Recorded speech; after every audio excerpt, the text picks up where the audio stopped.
Nej.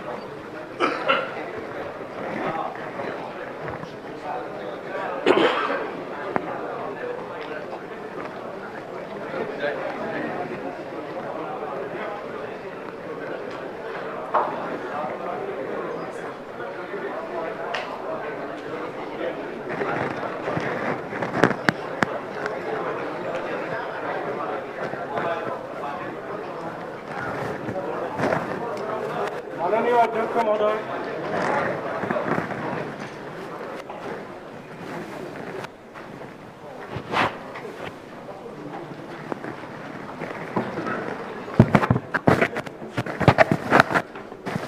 এতিয়া মাননীয় বিত্ত মন্ত্ৰীয়ে অসম চৰকাৰৰ 2021 আৰু 22 বৰ্ষৰ বাৰ্ষিক বিত্তীয় প্ৰতিবেদন প্ৰাকলিত বাজেটখন সদনত উত্থাপন কৰিব। Honourable minister.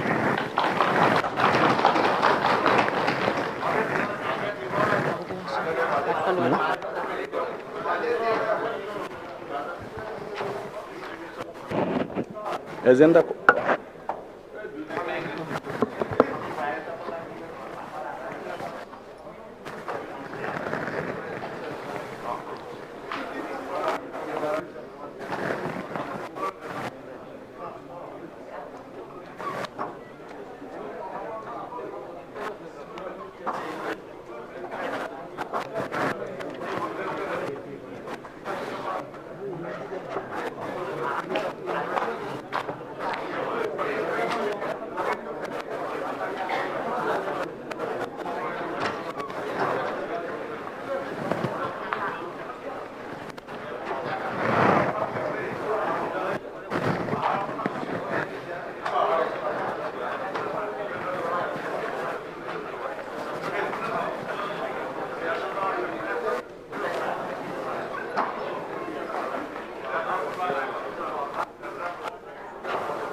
কৈছোঁ আপুনি জানো শ্ৰীমন্ত শংকৰ কোনটো দিছে শ্ৰীমন্ত শংকৰ হৰি ভকতৰ জানা যেন তাহান্ত বিনাই নাই আমাৰ ৰাম আমাৰ পৰমগুৰু আচ্ছা ভালকে জানো কৰিব কাৰণে নহয় সোমবাৰৰ পৰা ৱাইফাই দিয়া হ'ব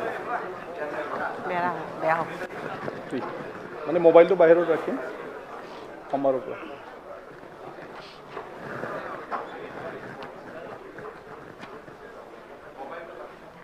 মোবাইল বাই টেবলেট এই কিবা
এতিয়া মাননীয় বিত্তমন্ত্ৰী 2021-22 বৰ্ষৰ বাৰ্ষিক বিত্তীয় প্ৰতিবেদনখন সদনত উত্থাপন কৰিবলৈ অনুৰোধ জনালো।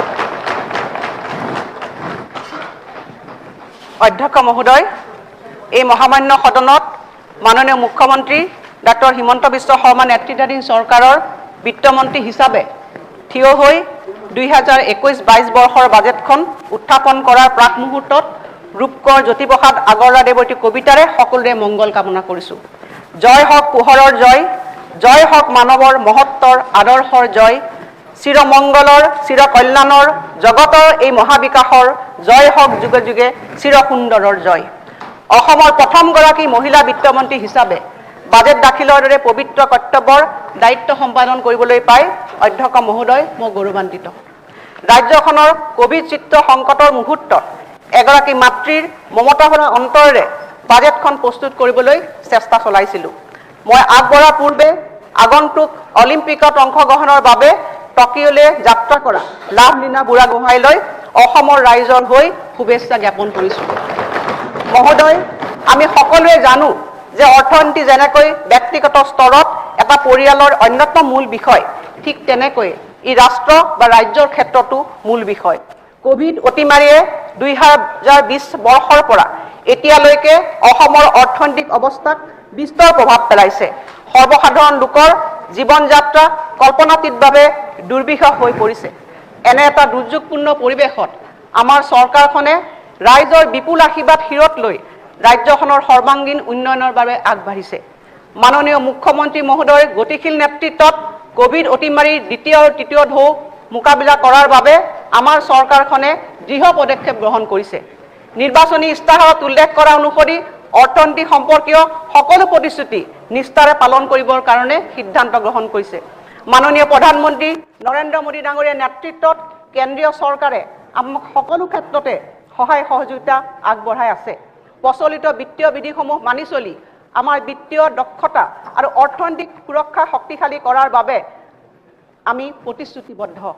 ইতিমধ্যে মই বিভিন্ন অনুষ্ঠান, প্ৰতিষ্ঠান, সংগঠন, ব্যক্তি বিশেষ আৰু চৰকাৰৰ বিভিন্ন বিভাগৰ লগত আলোচনা কৰিছোঁ। লগতে বিভিন্ন মাধ্যমেৰে সকলো স্তৰৰ ৰাইজৰ পৰাও বিভিন্ন পৰামৰ্শ লাভ কৰিছোঁ। আটাইবোৰ কথা আন্তৰিকতাৰে শুনাৰ লগতে অন্তৰেৰে অনুভৱ কৰি প্ৰত্যেকজন ব্যক্তিয়ে যাতে বাজেটখনত নিজৰ হৃদয়ৰ সংবাদ শুনিবলৈ পায়, তাৰ বাবে বাজেটখন প্ৰস্তুত কৰোঁতে তেওঁলোকৰ পৰামৰ্শ প্ৰতিফলিত কৰাৰ বাবে মই চেষ্টাৰ ত্ৰুটি কৰা নাই। অধ্যক্ষ মহোদয়, অসমীয়া আধুনিক কবিতাৰ অন্যতম পথপ্ৰদৰ্শক কবি অমূল্য বৰুৱাই লিখিছিল, মোৰ আছে মানুহৰ ওপৰত বিশ্বাস, মোৰ আছে ভৱিষ্যতৰ সুস্থ ৰঙা সূৰ্যৰ ওপৰত চকু। মই অসমৰ জনসাধাৰণৰ প্ৰতি গভীৰ শ্ৰদ্ধাৰে এই বাজেটখন কেৱল মাত্ৰ এটা বছৰৰ বাবে প্ৰস্তুত কৰা জমা খৰচৰ বিপৰীতে কৰিব বিচাৰিছোঁ আমাৰ চৰকাৰখনৰ পৰৱৰ্তী 5 বছৰীয়া কাৰ্যকালৰ এক দলিল, এক ভিজন ডকুমেণ্ট। এটা বছৰৰ অন্তত আমি পুনৰ ঘূৰি চাম কিমান দূৰ আমি আগবাঢ়িলোঁ। যদি দেখোঁ যে আমাৰ গতি আৰু বঢ়াব লাগিব, আমি থমকি নৰওঁ। পুনৰ গতিবেগ বঢ়াই আমাৰ ইস্পিত লক্ষ্যত উপনীত হ'বলৈ মনৰ দৃঢ়তাৰে আমি আগবাঢ়ি যাম। অধ্যক্ষ মহোদয়, আমাৰ একমাত্ৰ লক্ষ্য হ'ব সাহিত্যৰতী বেজবৰুৱাৰ ভাষাত জীৱন্ত হৈ উঠা আমাৰ আশাক সম্পূৰ্ণৰূপে বাস্তৱত পৰিণত কৰা। সাহিত্যৰতীয়ে কোৱা কথাকেইটা মই আপোনালোকক মনত পেলাই দিব বিচাৰিছোঁ। বাজক দবা, বাজক শংখ, বাজক মৃদংখোল, অসম আকৌ উন্নতিৰ পথত জয়া সম্বুল। এই স্বগতে আমাৰ মিত্ৰজোঁটৰ অংশীদাৰ দলসমূহ ভাৰতীয় জনতা পাৰ্টি, অসম গণ পৰিষদ দল, United Peoples Party Liberal, Rabha Joutha Sangram সমিতি আৰু গণশক্তিৰ নেতৃত্বই জনতাৰ আশা আকাংক্ষা পূৰণৰ অৰ্থে চৰকাৰক দিয়া সমৰ্থন আৰু দিহা পৰামৰ্শৰ বাবে মই তেওঁলোকৰ প্ৰতিও ধন্যবাদ জ্ঞাপন কৰিছোঁ। মই বিৰোধী আসনত বহি থকা মোৰ সতীৰ্থসকলৰ পৰাও সকলো প্ৰকাৰৰ সহায় সহযোগিতা মই কামনা কৰিছোঁ। আমাৰ চৰকাৰৰ দ্বিতীয়টো কাৰ্যালয়ৰ এইখন প্ৰথম বাজেট। বিগত বিধানসভা নিৰ্বাচনৰ আগেয়ে এটা বিস্তৃত লক্ষ্য লৈ আত্মনিৰ্ভৰ অসমৰ বাবে আমি প্ৰস্তুত কৰিছিলোঁ এখন সংকল্প পত্ৰ। এই সংকল্প পত্ৰত উল্লেখ কৰা আটাইবোৰ বিষয়কে আমাৰ এইখন বাজেটত আমি নিশ্চয় সামৰিব পৰা নাই, কিন্তু এই সংকল্প পত্ৰৰ প্ৰতিটো বিষয়ৰ প্ৰতি অধ্যক্ষ মহোদয় আমি সমৰ্পিত থাকিম আৰু 5 বছৰীয়া কাৰ্যকালৰ ভিতৰত সেইসমূহৰ ৰূপায়ণৰ বাবে আমি সততাৰে প্ৰচেষ্টা গ্ৰহণ কৰিম। অধ্যক্ষ মহোদয়, অসম আৰু উত্তৰ পূৰ্বাঞ্চল এতিয়া বিশেষ গুৰুত্বপ্ৰাপ্ত এটা অঞ্চল। পূৰ্বতে অঞ্চলটোত এনে গুৰুত্ব পোৱা নাছিল আৰু আমাৰ মাননীয় প্ৰধানমন্ত্ৰী শ্ৰীযুত নৰেন্দ্ৰ মোদী ডাঙৰীয়াৰ আশীৰ্বাদৰ বাবে এই নজিৰবিহীন গুৰুত্ব লাভ কৰাটো সম্ভৱ হৈ উঠিছে। অসম আৰু উত্তৰ পূৰ্বাঞ্চলৰ ৰাজ্যকেইখনলৈ আগবঢ়োৱা সকলো প্ৰকাৰৰ সহায় সহযোগিতাৰ বাবে আমি আমাৰ মাননীয় প্ৰধানমন্ত্ৰীৰ ওচৰত কৃতজ্ঞ। আমি আমাৰ মাননীয় কেন্দ্ৰীয় গৃহমন্ত্ৰী ডাঙৰীয়াৰ প্ৰতিও কৃতজ্ঞ। আমি সকলোৱে জানো যে অঞ্চলটোত শান্তি অবিহনে উন্নয়নমূলক কাম কাজ সম্ভৱ নহয়। এক দূৰদৃষ্টি সম্পন্ন দৃষ্টিভংগীৰে আমাৰ মাননীয় কেন্দ্ৰীয় গৃহমন্ত্ৰী শ্ৰী অমিত শ্বাহ ডাঙৰীয়াই এখন শান্তিপূৰ্ণ উত্তৰ পূব ভাৰতৰ বাবে অক্লান্তভাৱে কাম কৰি আহিছে আৰু অঞ্চলটোৰ সৰ্বাংগীন উন্নয়ন নিশ্চিত কৰিছে। মই এতিয়া আপোনালোকক কোভিড আৰু অৰ্থনীতিৰ বিষয়ে কিছু ক'বলৈ আগবাঢ়িছোঁ। আমি সকলোৱে জানো যে 2020 বৰ্ষৰ পৰা সমগ্ৰ বিশ্বত কোভিড অতিমাৰীয়ে স্বাস্থ্য খণ্ডত যি বিপৰ্যয় সৃষ্টি কৰিছে তাৰ প্ৰত্যক্ষ প্ৰভাৱ পৰিছে অৰ্থনীতিত, আৰু একেই প্ৰভাৱ ভাৰতবৰ্ষ আৰু অসমৰ অৰ্থনীতিতো পৰিছে। সমগ্ৰ বিশ্বৰ লগতে ভাৰতবৰ্ষয়ো কোভিড অতিমাৰীৰ বিৰুদ্ধে এক অঘোষিত যুদ্ধ কৰিছে আৰু আমি অসমেও এই প্ৰত্যাহ্বান গ্ৰহণ কৰি ইয়াৰ বিৰুদ্ধে যুঁজ চলাই আছোঁ। কোনো কাৰণতে যাতে স্বাস্থ্য খণ্ডৰ যুঁজাৰুসকলে অৰ্থনৈতিকভাৱে কোনো অভাৱ অনুভৱ নকৰে তাৰ বাবে আমাৰ চৰকাৰখন সকলো সময়তে সজাগ আৰু সচেতন হৈ থাকিব। কোভিড যুঁজৰ বাবে প্ৰয়োজনীয় ধনৰ যোগান চৰকাৰখনৰ প্ৰধান দায়িত্ব হিচাপে গ্ৰহণ কৰিছে আৰু ভৱিষ্যতেও কৰি যাব। অধ্যক্ষ মহোদয়, আগতে বাজেট প্ৰস্তুত কৰোঁতে এনেকুৱা কোভিড সৃষ্ট পৰিৱেশ কেতিয়াও সৃষ্টি হোৱা নাছিল।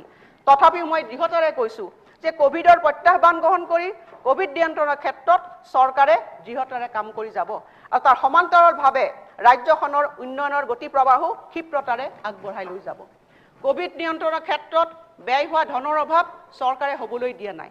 কোভিড প্ৰতিষেধকৰ টিকাকৰণক এক জন আন্দোলনলৈ পৰিৱৰ্তন কৰিবলৈ চেষ্টা চলাইছিল, যাৰ অন্তৰত আছিল জন অংশীদাৰিত্ব। ই মুখ্যমন্ত্ৰী ডাঙৰীয়াৰ এক বিনম্ৰ প্ৰয়াস আছিল।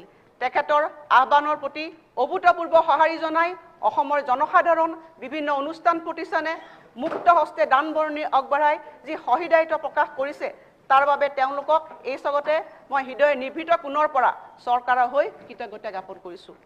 বৰ্তমানৰ অতিমাৰী সময়ত দিনে নিশাই সেৱা আগবঢ়াই থকা আমাৰ হেজাৰ হেজাৰ চিকিৎসক, নাৰ্ছ, পেৰামেডিকেলছ, লেবৰেটৰী টেকনিচিয়ান, এম্বুলেন্সৰ চালক, আশা কৰ্মী আৰু অন্যান্যসকলৰ যদি মই শলাগ নলওঁ আৰু প্ৰশংসা নকৰোঁ, তেন্তে মোৰ কৰ্তব্য পালনত ব্যৰ্থ হ'ব বুলি ভাবিব লাগিব।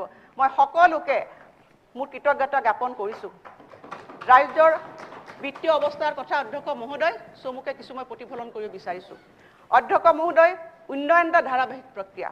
এই প্ৰক্ৰিয়া সুসংহতভাৱে আমাৰ চৰকাৰে আগবঢ়াই নি আছে। মই এই চেগতে ৰাজ্যখনৰ অৰ্থনৈতিক দিশৰো এটা আভাস দিব বিচাৰিছোঁ। এখন ৰাজ্যৰ অৰ্থনৈতিক অৱস্থাৰ প্ৰতিফলন ঘটাব পৰা মূল সূচক হৈছে ৰাজ্যখনৰ মুঠ ঘৰুৱা উৎপাদন GSDP। চলমান মূল্যত 2015-16 বিত্তীয় বৰ্ষত 2,27,959 কোটি টকা হোৱাৰ বিপৰীতে 2019-20 বৰ্ষত ৰাজ্যখনৰ মুঠ ঘৰুৱা উৎপাদন 3,51,318 কোটি টকালৈ বৃদ্ধি হয়। আৰু এই সময়ছোৱাত ৰাজ্যখনৰ ঘৰুৱা উৎপাদনৰ বাৰ্ষিক গড় বৃদ্ধিৰ হাৰ আছিল 11.22%। আনহাতে স্থিৰ মূল্যত ৰাজ্যখনৰ ঘৰুৱা উৎপাদন 2015-16 বিত্তীয় বৰ্ষত 1,91,109 কোটি টকা হোৱাৰ বিপৰীতে 2019-20 বৰ্ষত 2,48,796 কোটি টকালৈ বৃদ্ধি পায়। আৰু এই সময়ছোৱাত স্থিৰ মূল্যত ৰাজ্যখনৰ ঘৰুৱা উৎপাদনৰ হাৰ হ'ল 7.55%। আমি যদি বাজেটত পুঁজিৰ আবণ্টনৰ বিষয়ে লক্ষ্য কৰোঁ, তেন্তে দেখা পাম যে ইয়ে পুঁজিৰ আবণ্টন আৰু ব্যয়ৰ বিষয়টো প্ৰতিফলিত কৰে। আৰু এইটোও দেখা যায় যে যোৱা 4টা বছৰত অতি সুচিন্তিতভাৱে বাজেট প্ৰস্তুত কৰা হৈছিল, যাৰ ফলত সঠিক ৰাজহুৱা ব্যয় সম্ভৱ হৈছিল। মই ইয়াত এখন তালিকা অন্তৰ্ভুক্ত কৰিছোঁ অধ্যক্ষ মহোদয়, যি 2015-16 পৰা 2019-20লৈকে আমাৰ বাজেটত ধৰা ধাৰ্য মূল্য আৰু ব্যয় আৰু শতাংশসমূহে ইয়াত প্ৰতিফলিত কৰিছে যে 2015-16 বৰ্ষত আমি বাজেটত 66,142.17 কোটি টকা আমি ধাৰ্য কৰিছিলোঁ আৰু 2016-17ত 78,253.36 কোটি টকা, 17-18ত 85,922.69 কোটি টকা, 18-19ত 90,269.92 কোটি টকা আৰু 19-20ত 99,818.91 কোটি টকা। ইতিমধ্যে ব্যয়ৰ ক্ষেত্ৰতো আপুনি চাব অধ্যক্ষ মহোদয়, 15-16ত 41,931.32 কোটি টকা, 16-17ত 57,406.81 কোটি টকা, 17-18ত 85,386.45 কোটি টকা, 18-19 বৰ্ষত 71,850.51 কোটি টকা আৰু 19-20ত বাঢ়ি গৈ 82,488.12 কোটি টকা। এটা শতাংশৰ বাজেট ব্যয়ৰ কথা যদি আমি চাওঁ, 15-16ত 63.40%, 16-17ত 73.36%, 17-18ত 76.10%, 18-19ত 79.60% আৰু 19-20ত বাঢ়ি গৈ 82.97%। গতিকে মন কৰিব লগা যে বিগত বছৰবিলাকত বিশ্ব অৰ্থনীতিৰ বিৱৰ্ণ দৃশ্যপট সত্ত্বেও অকল সম্পদে নহয় ব্যয়ও বৃদ্ধি পাইছে। গতিকে কেন্দ্ৰীয় বিত্তমন্ত্ৰী শ্ৰীমতী নিৰ্মলা সীতাৰমণ ডাঙৰীয়ানীক তেখেতৰ সমৰ্থন আৰু সদয় ভংগীৰ বাবে আমাৰ কৃতজ্ঞতা জ্ঞাপন কৰিছোঁ। এই যে বাজেটত অধ্যক্ষ মহোদয় আমি উন্নয়নৰ ক্ষেত্ৰত ইমানখিনি পুঁজি ব্যয় কৰিব পাৰিলোঁ, তাৰ ফলশ্ৰুতিতে ৰাইজে আমাক পুনৰ সেৱা কৰিবৰ কাৰণে সুবিধা প্ৰদান কৰিছে। লগতে 2015-16 বিত্তীয় বৰ্ষৰ তুলনাত 2019-20 বিত্তীয় বৰ্ষত প্ৰায় বাজেটত আমি দুগুণকৈ ব্যয় কৰিলোঁ আৰু সুস্থিৰ বিত্তীয় ব্যৱস্থালৈ ৰাজ্যখনক ঘূৰাই আনিলোঁ। মই তুলনামূলকভাৱে পৰিসংখ্যাটো এইকাৰণে উপস্থাপন কৰিছোঁ কিয়নো নিজস্ব ৰাজহ সংগ্ৰহ ব্যৱস্থাটো শক্তিশালী কৰাটো এখন চৰকাৰৰ প্ৰধান কৰ্তব্য। আৰু যদি আমি সম্পদ আহৰণ কৰিব নোৱাৰোঁ, তেতিয়াহ'লে আমি বাজেটত ব্যয় কৰাটো অসম্ভৱ হৈ পৰে। অধ্যক্ষ মহোদয়, 2016 চনত আমাৰ চৰকাৰখনে প্ৰথমখন বাজেট দাখিল কৰিছিল। তেতিয়া বাজেটখনত চৰকাৰখনৰ নীতি আৰু ৰূপৰেখাসমূহ প্ৰতিফলিত হৈছিল।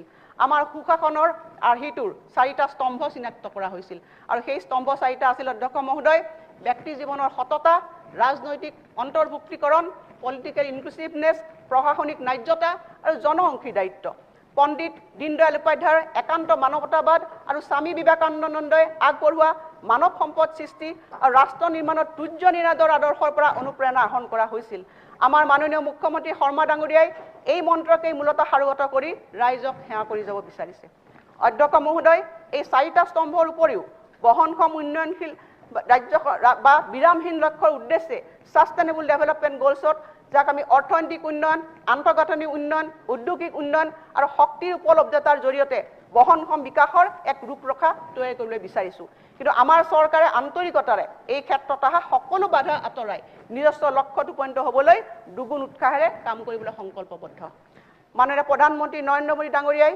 2015 চনৰ 25 ছেপ্টেম্বৰত অনুষ্ঠিত হোৱা ৰাষ্ট্ৰসংঘৰ বহনক্ষম উন্নয়নৰ শীৰ্ষ সন্মিলনত বহনক্ষম উন্নয়নৰ প্ৰতি ভাৰতৰ প্ৰতিশ্ৰুতিবদ্ধতাৰ কথা দোহাৰিছে অধ্যক্ষ মহোদয় আমাৰ চৰকাৰখনে বিগত কাৰ্যকালত প্ৰশাসনক ৰাইজৰ ওচৰ চপাই নিবলৈ পাৰ্যমানে চেষ্টা চলাইছিল তাৰ বাবে বহুতো আঁচনি গ্ৰহণ কৰা হৈছিল যিবোৰ আঁচনিয়ে সমাজৰ সকলো স্তৰৰ জনসাধাৰণক চুবলৈ সক্ষম হৈছিল মই তেনে কিছু আঁচনিৰ যোৱা চৰকাৰখনে প্ৰৱৰ্তন কৰা আঁচনিসমূহৰ এটি চমু আলোকপাত কৰিবলৈ বিচাৰিছো ইয়াৰ কিছু সংখ্যক আঁচনি এইখন বাজেটত আমি নতুন ৰূপত অন্তৰ্ভুক্ত কৰিম এই আঁচনিসমূহৰ আন এটা দিশ হৈছিল বিকাশ আৰু উন্নয়নৰ ভেটি সুদৃঢ় কৰি তোলা আৰু লগতে অসমৰ ৰাইজৰ বাবে সামাজিক ক্ষমতাৰ ন্যায় নিশ্চিত কৰা তাৰে এখন আঁচনি হৈছে অধ্যক্ষ মহোদয় অন্ন যোজনা আৰু শ্ৰমিক কল্যাণ এই আঁচনিৰ জৰিয়তে অসমত ৰাষ্ট্ৰীয় খাদ্য সুৰক্ষা আইনৰ অধীনত সকলো হিতাধিকাৰী লৈ ANNA অন্ন আঁচনিৰ জৰিয়তে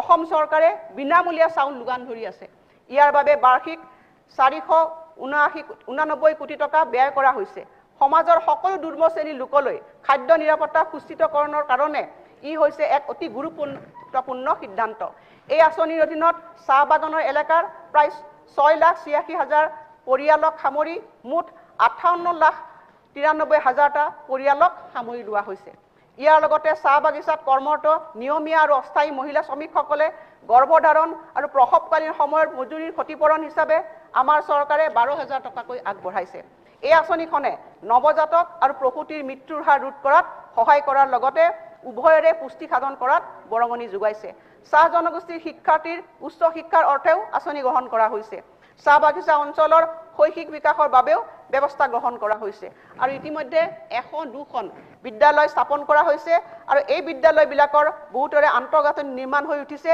আৰু এই বিদ্যালয়সমূহ মুকলি হ'লে শিক্ষাৰ ক্ষেত্ৰত থকা প্ৰতিবন্ধকতা আঁতৰাত ই এক নিৰ্ণায়ক ভূমিকা গ্ৰহণ কৰিব যোৱা সময়ছোৱাত অনগ্ৰসৰ অঞ্চলত অৱস্থিত 800খন চাহ বাগিচাৰ প্ৰতিখনৰ লেবাৰ লাইনৰ পথ নিৰ্মাণ কৰিবৰ কাৰণে 1 কোটি টকাকৈ ব্যৱহাৰ কৰা হৈছিল ফলস্বৰূপে এই অনগ্ৰসৰ অঞ্চলবিলাকলৈ এক শুভ পৰিৱৰ্তন আহিছে চাহ শ্ৰমিকসকলে যাতে অৱসৰৰ পাছত পাবলগীয়া ভাত্তা নিয়মীয়াকৈ পায় তাৰ বাবে অসম ভাত্তা আঁচনি প্ৰৱৰ্তন কৰা হৈছে ফলস্বৰূপে এজন শ্ৰমিকে গড়ে 50,000 টকা অৱসৰ ভাত্তা হিচাপে পাবলৈ সক্ষম হ'ব অধ্যক্ষ মহোদয় অৰুণোদয় আঁচনিৰ কথা আমি সকলোৱে জানো মই অসম বিধানসভাত 5টা কাৰ্যকাল ধৰি প্ৰতিনিধি হৈ আছো এটা কথা আত্মপত্যৰে ক'ব পাৰোঁ যে এতিয়ালৈকে ঘোষণা কৰা সকলো আঁচনিৰ ভিতৰত অৰুণোদয় হৈছে এখন শক্তিশালী আঁচনি যিখন আঁচনিয়ে আত্মনিৰ্ভৰশীলতা আত্মবিশ্বাস আৰু বলিষ্ঠ লক্ষ্যৰে অসমক আগুৱাই লৈ যাব যোৱা দশকবোৰত দৰিদ্ৰতা নিৰ্মূলৰ বাবে বিভিন্ন আঁচনি গ্ৰহণ কৰা হৈছিল কিন্তু দুৰ্ভাগ্যৰ কথা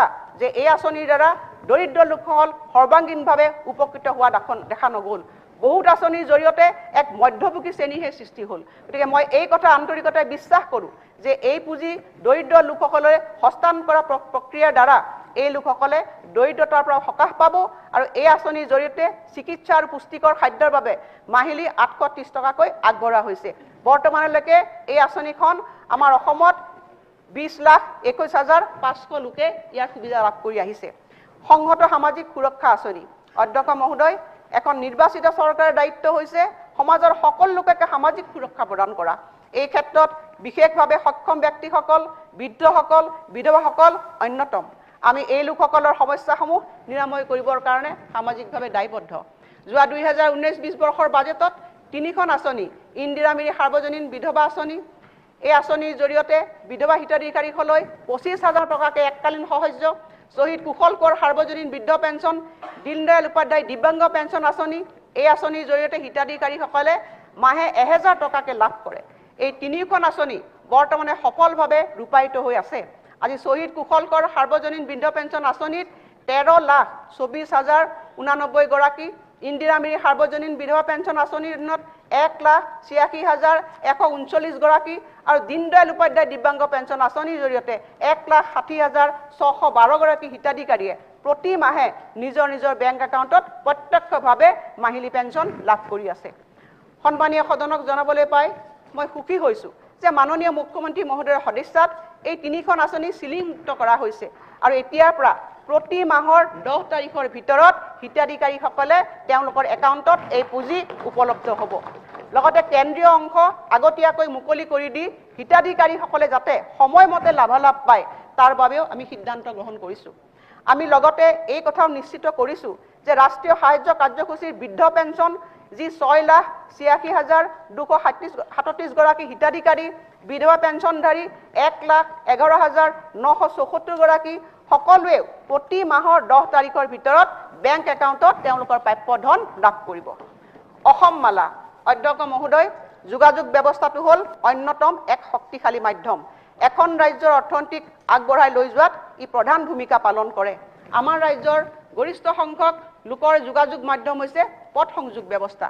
এই ক্ষেত্ৰত মই বিশেষভাৱে উল্লেখ কৰিব বিচাৰিছোঁ নিউ ডেভেলপমেণ্ট বেংক NDB সমৰ্থিত গুৱাহাটী উত্তৰ গুৱাহাটী দলংখন খৰতকীয়াকৈ বাবে বৰ্তমান ই সমাপ্তিৰ পথত। এইখন দলং সম্পূৰ্ণ হ'লে এই দুইটা অঞ্চলৰে লোকৰ এক বৃহৎ অঞ্চল সামৰি উন্নয়নৰ গতিপথ আগুৱাই যাব। আমাৰ চৰকাৰে ৰাজ্যিক ঘাইপথ আৰু জিলাৰ ঘাইপথ সামৰি এক বিস্তৃত কৰ্মসূচী গ্ৰহণ কৰিছে।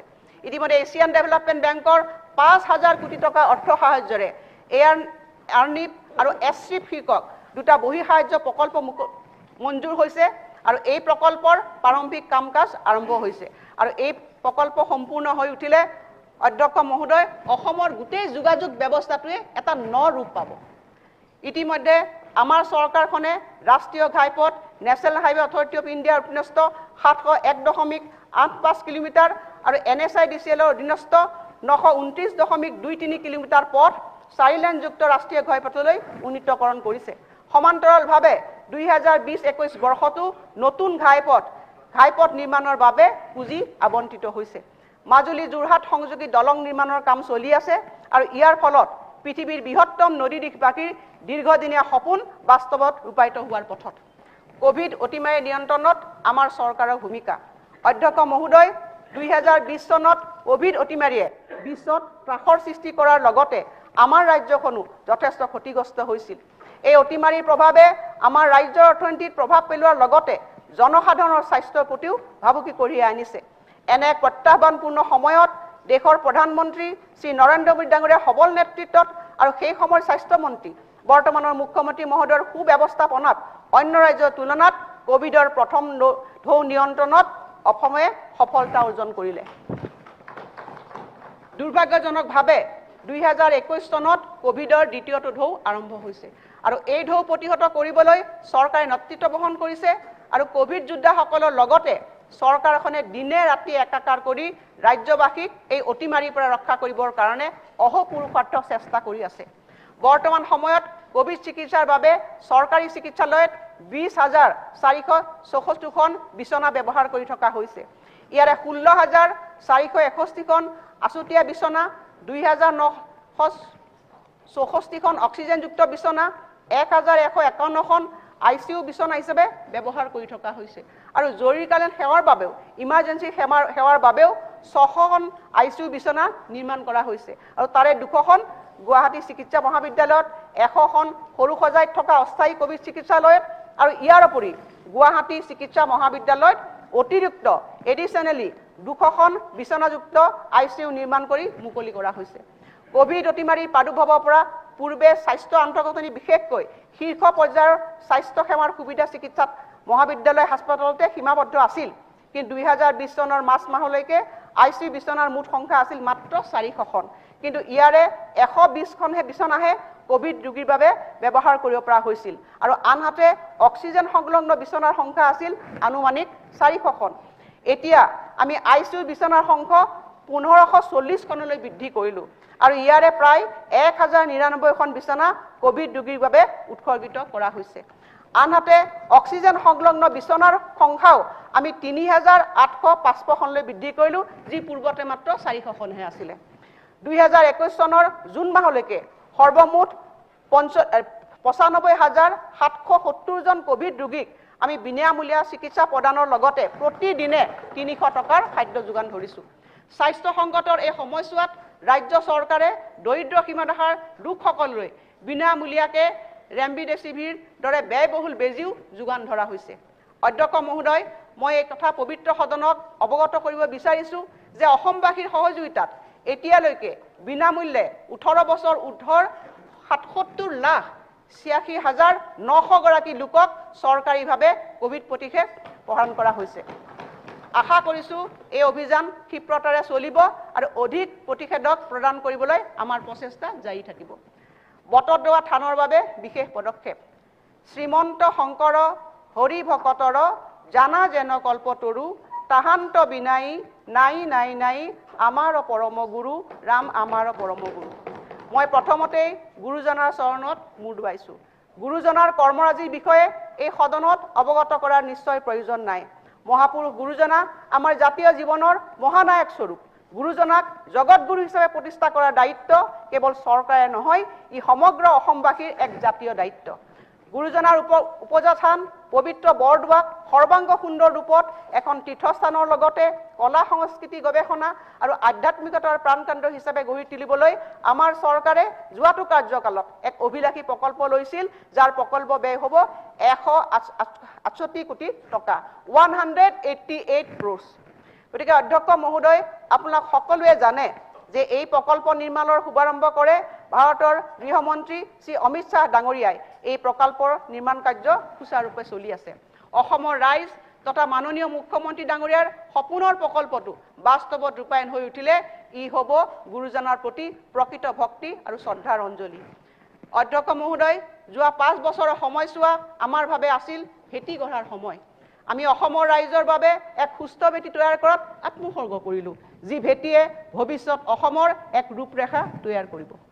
অধ্যক্ষ মহোদয় কবি হীৰেণ ভট্টাচাৰ্যৰ ভাষাৰে মই কৈছো মোৰ প্ৰাণৰো প্ৰাণৰ মোৰ গানৰো গানৰ এই দেশ মোৰ প্ৰতিটো কামেই মোৰ প্ৰতিটো চিন্তাই এই দেশৰ বুকুত ৰচে হয় সোণোৱালী ভৱিষ্যতৰ সপোন আমাৰ চৰকাৰখনে দায়িত্ব গ্ৰহণ কৰাৰ মুহূৰ্তৰ পৰাই এনে কিছু সিদ্ধান্ত গ্ৰহণ কৰিছে যিবোৰ সুদূৰ প্ৰসাৰী সিদ্ধান্তই ভৱিষ্যত ৰাজ্যখনক এক নতুন মাত্ৰা প্ৰদান কৰিব কেবিনেট বৈঠক প্ৰতি সপ্তাহত অনুষ্ঠিত কৰিবলৈ লোৱা সিদ্ধান্তই ক্ষিপ্ৰতাৰে চৰকাৰী সিদ্ধান্তসমূহ বাস্তৱায়িত কৰাত সহায় কৰিব মহোদয় ৰাজ্যত নিৰ্ধাৰিত হোৱা নীতিগত সিদ্ধান্তসমূহ তৃণমূল পৰ্যায়ত বাস্তৱায়িত কৰি মূল্যাংকন সুনিশ্চিত কৰিবলৈ প্ৰতিখন জিলাৰ বাবে অভিভাৱক মন্ত্ৰী আৰু অভিভাৱক সচিব নিয়োগ কৰা হৈছে ৰাজ্যৰ ৰাজহ বৃদ্ধি কৰাটো চৰকাৰৰ এক অন্যতম দায়িত্ব এই কথা মনত ৰাখি নুমলীগড় তেল শোধনাগাৰত অসম চৰকাৰৰ পুঁজিৰ অংশ বৃদ্ধি কৰিবলৈ নতুন চৰকাৰৰ প্ৰথমখন কেবিনেটতে সিদ্ধান্ত গ্ৰহণ কৰা হয়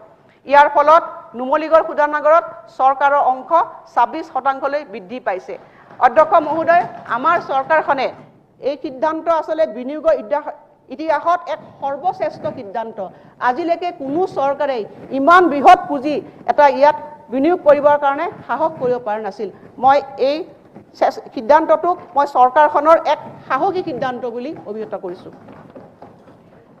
ইয়াৰ পিছত আছে 1 লাখ নিবনুৱা সংস্থাপন কেবিনেটৰ ই আন এটা বলিষ্ঠ সিদ্ধান্ত যিয়ে নিয়োগ খণ্ডত আনন্দৰ বতৰা কঢ়িয়াই আনিব ইতিমধ্যে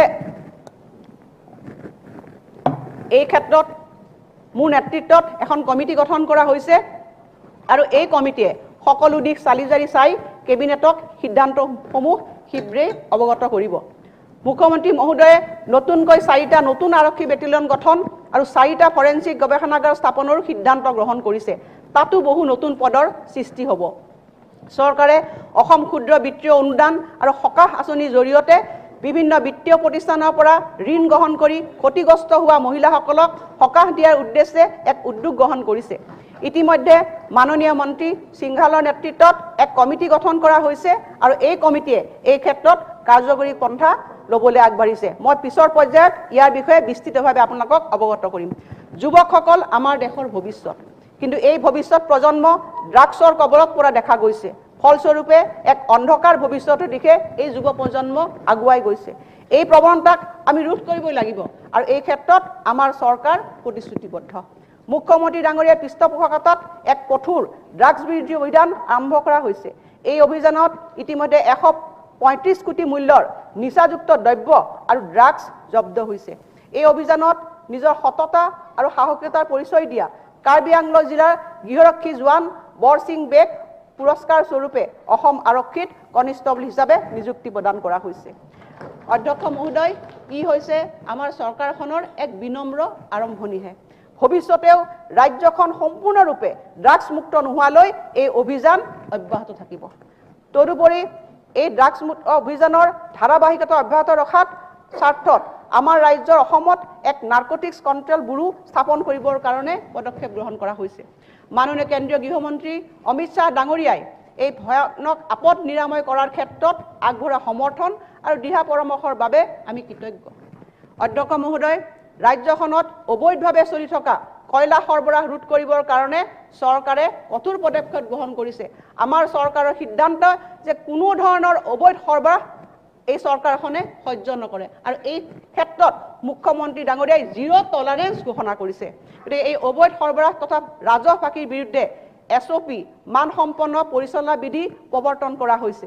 এই ব্যৱস্থাপনা ভৱিষ্যতে অবৈধ সৰবৰাহ আৰু কৰ ফাঁকি ৰোধ কৰাত সহায়ক হ'ব বুলি আশা কৰা হৈছে। অধ্যক্ষ মহোদয়, আপোনালোকে জানি ভাল পাব যে অসমৰ বিশিষ্ট ব্যক্তিসকলে আগবঢ়াই অহা সেৱাৰ স্বীকৃতি স্বৰূপে আমাৰ চৰকাৰে অসম ৰত্ন, অসম বিভূষণ, অসম ভূষণ আৰু অসম শ্ৰী নামেৰে ৰাজ্যিক সৰ্বোচ্চ অসামৰিক বঁটা সৃষ্টি কৰিছে।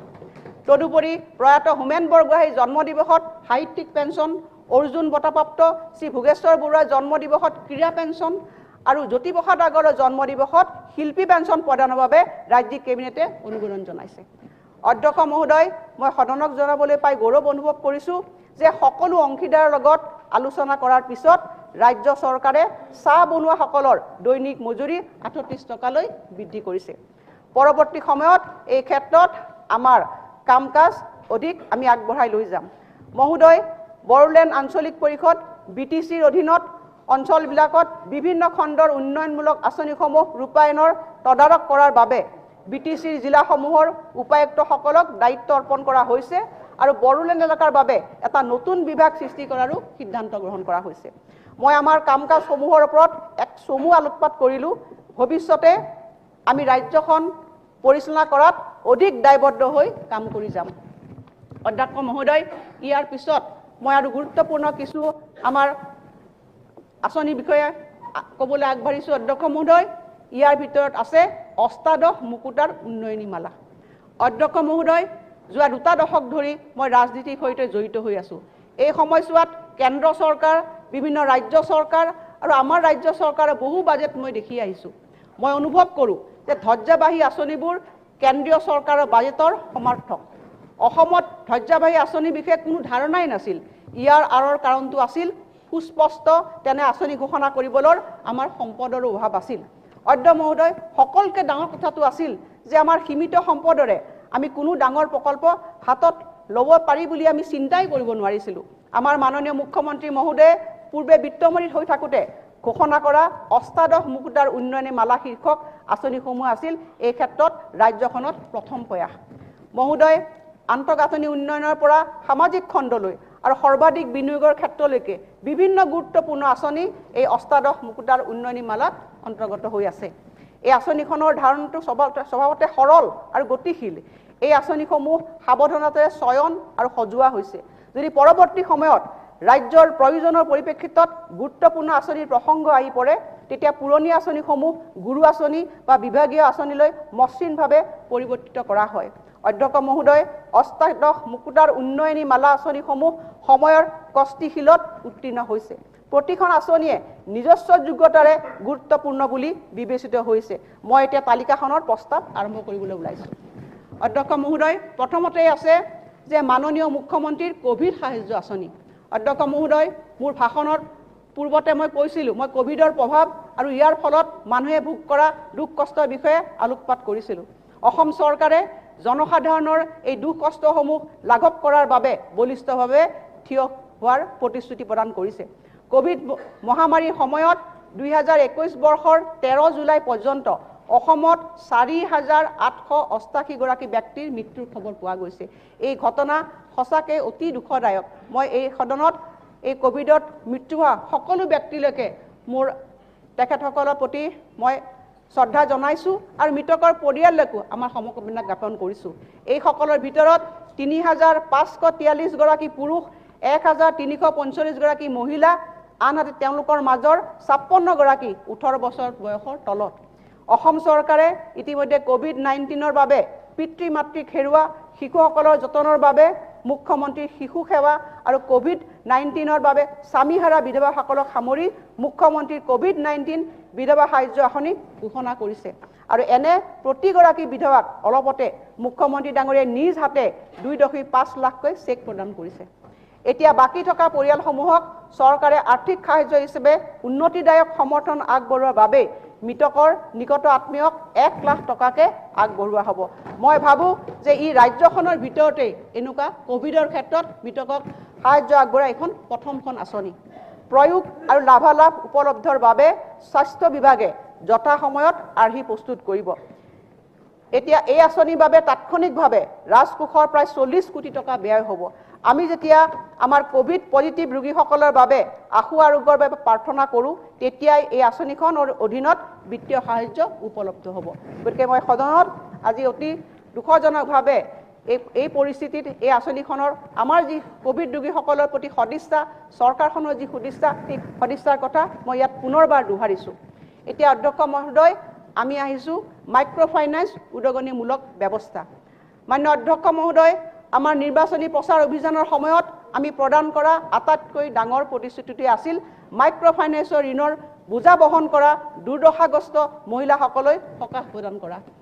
আজি অসমত মাইক্ৰ' ফাইনেন্সে প্ৰায় 26 লাখ ঋণ গ্ৰহণকাৰী লোকক মুঠ 12,500 কোটি টকাৰ ঋণ প্ৰণয়ন কৰিছে। এই ধনৰ অধিকাংশই ৰাজ্যখনৰ গ্ৰামাঞ্চলত প্ৰদান কৰা হৈছিল।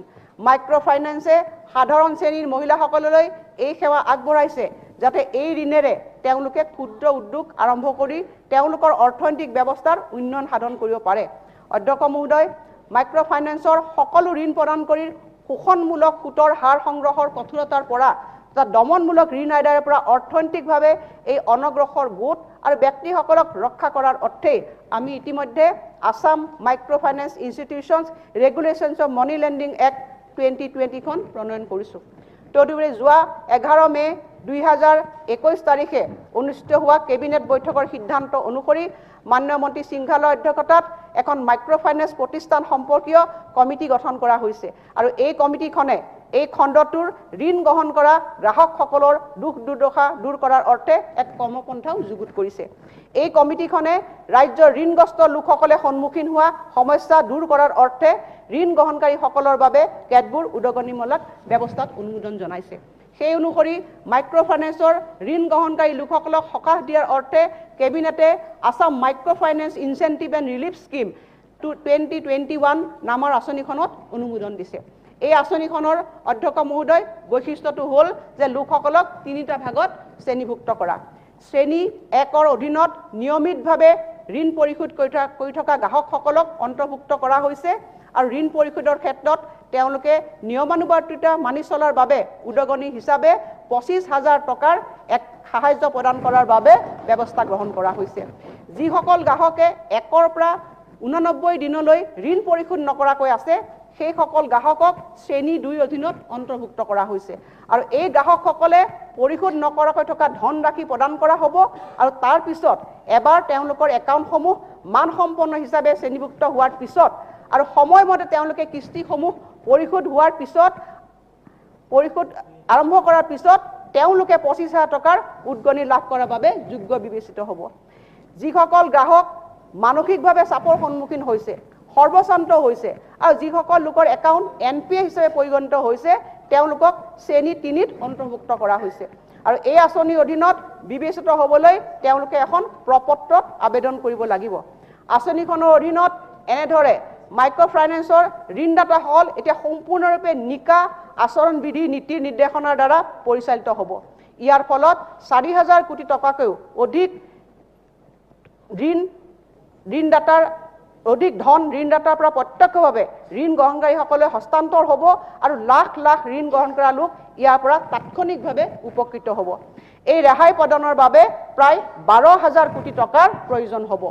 ঋণ প্ৰদানকাৰী প্ৰতিষ্ঠানসমূহে নিকা আচৰণ সংহিতাৰ অধীনত ঋণ গ্ৰহণকাৰীসকললৈ লাভালাভ আগবঢ়াবলৈ ল'ব, তেতিয়া পুঁজিৰ প্ৰয়োজনীয়তা কমি গৈ 12,000 কোটি টকাৰ পৰা 7,500 কোটি টকালৈ নামি আহিব। আৰু মই সেই অনুসৰি বাজেটত আমি ধন ধাৰ্য কৰিছোঁ। অধ্যক্ষ মহোদয়, আমি ব্যক্তিগতভাৱেও আমি সদনৰ সকলো সদস্য আছোঁ যে আজি আমি দেখিছোঁ যে এই চৰকাৰখনে নিৰ্বাচিত চৰকাৰখনে কিন্তু প্ৰতিশ্ৰুতি পালন কৰিবৰ কাৰণে সফল হৈছে। মই ভাবোঁ যে গণতন্ত্ৰত এইবোৰ ডাঙৰ কথা যে চৰকাৰখন আজি দায়বদ্ধতা আৰু সেই দায়বদ্ধতাৰে তেওঁলোকে জনসাধাৰণক যি প্ৰতিশ্ৰুতি দিছিল সেই প্ৰতিশ্ৰুতি পূৰণ কৰিবৰ কাৰণে তেওঁলোক আগবাঢ়িছে। গতিকে মই এই সিদ্ধান্তক আজি কোভিড সৃষ্ট পৰিৱেশত এক ঐতিহাসিক সিদ্ধান্ত বুলি মই ইয়াক অভিহিত কৰিছোঁ। নিবনুৱা যুৱক যুৱতীসকলৰ সংস্থাপন। অধ্যক্ষ ডাঙৰীয়া, শিক্ষিত নিবনুৱা যুৱক যুৱতীসকলৰ সংস্থাপন হৈছে ৰাজ্যখনৰ বাবে এক অন্যতম প্ৰধান উদ্বেগৰ বিষয়। এই সমস্যাটোৰ নেতিবাচক প্ৰভাৱ হ্ৰাস কৰাৰ অৰ্থে অসমৰ মাননীয় মুখ্যমন্ত্ৰী ডাঙৰীয়া নেতৃত্বাধীন চৰকাৰখনে 2021 বৰ্ষৰ 11 মে' তাৰিখে অনুষ্ঠিত প্ৰথম কেবিনেট বৈঠকত চৰকাৰী খণ্ডত ৰাজ্যখনৰ 1 লাখ শিক্ষিত যুৱক যুৱতীক নিযুক্তি প্ৰদান প্ৰক্ৰিয়া আৰম্ভ কৰিবলৈ সিদ্ধান্ত গ্ৰহণ কৰে। এই নিযুক্তি প্ৰক্ৰিয়া ক্ষীপ্ৰ কৰাৰ অৰ্থে মোৰ অধ্যক্ষতাত এখন কমিটি গঠন কৰা হৈছে। সেই অনুসৰি বৰ্তমান সময়ত প্ৰয়োজনীয়তা থকা আৰু প্ৰয়োজনীয়তা নথকা এই দুইটা দিশে বিবেচনা কৰি মঞ্জুৰীকৃত খালী পদৰ বৰ্তমান স্থিতি সম্পৰ্কে জনাবলৈ এই কমিটিখনে সকলো প্ৰশাসনীয় বিভাগক আমি অনুৰোধ জনাইছোঁ। এতিয়ালৈকে প্ৰায় সকলো বিভাগে তেওঁলোকৰ বিভাগসমূহত থকা বৰ্তমানৰ খালী পদ সম্পৰ্কে আৰু প্ৰয়োজনীয়তা অনুসৰি নতুন পদৰ সৃষ্টি সম্পৰ্কে কমিটিক অৱগত কৰিছে আৰু প্ৰায় 1 লাখ খালী পদ তথা নতুন পদ সৃষ্টিৰ বাবে আমি প্ৰস্তাৱ লাভ কৰিছোঁ। বিভিন্ন বিভাগৰ প্ৰয়োজনীয় খালী পদ সম্পৰ্কে আমি ইয়াত এখন তালিকাও অন্তৰ্ভুক্ত কৰিছোঁ। অধ্যক্ষ মহোদয়, যথেষ্ট দীঘল এখন তালিকা, মই তালিকাখন পঢ়া নাই, মাননীয় সদস্যসকলক ইয়াত মই হাউচতে লে কৰিছোঁ। ইতিমধ্যে আমি প্ৰায় 1,93,43 আমি ইয়াত নতুন পদৰ সৈতে পূৰণ কৰিবলগীয়া মুঠ পদৰ সংখ্যা আমি ইয়াত পাইছোঁ। এইটো মাথো এক সূচক তালিকা আৰু বিভাগসমূহে দাখিল কৰা প্ৰয়োজনীয় পদৰ তালিকা আৰু আৱশ্যকীয় আৰু অনাৱশ্যকীয় পদৰ কাৰকসমূহ বিবেচনা কৰি ইয়াৰ সম্পূৰ্ণ বিশ্লেষণ কৰাৰ পিছত প্ৰকৃত সংখ্যাৰ কিছু তাৰতম্য হ'ব পাৰে। এই সমগ্ৰ প্ৰক্ৰিয়াৰ মূল উদ্দেশ্য হৈছে সমগ্ৰ প্ৰশাসনিক ব্যৱস্থাটোক কাৰ্যকুশলতা অধিক বৃদ্ধি কৰা, সেৱামুখী কৰি তোলা। খালী পদসমূহ গণনা কৰাৰ সময়ত আমাৰ নৱগঠিত জিলাসমূহ, মহকুমাসমূহ, চিকিৎসালয় আদিৰ প্ৰয়োজনীয় পদৰ বিষয়েও বিবেচনা কৰা হ'ব।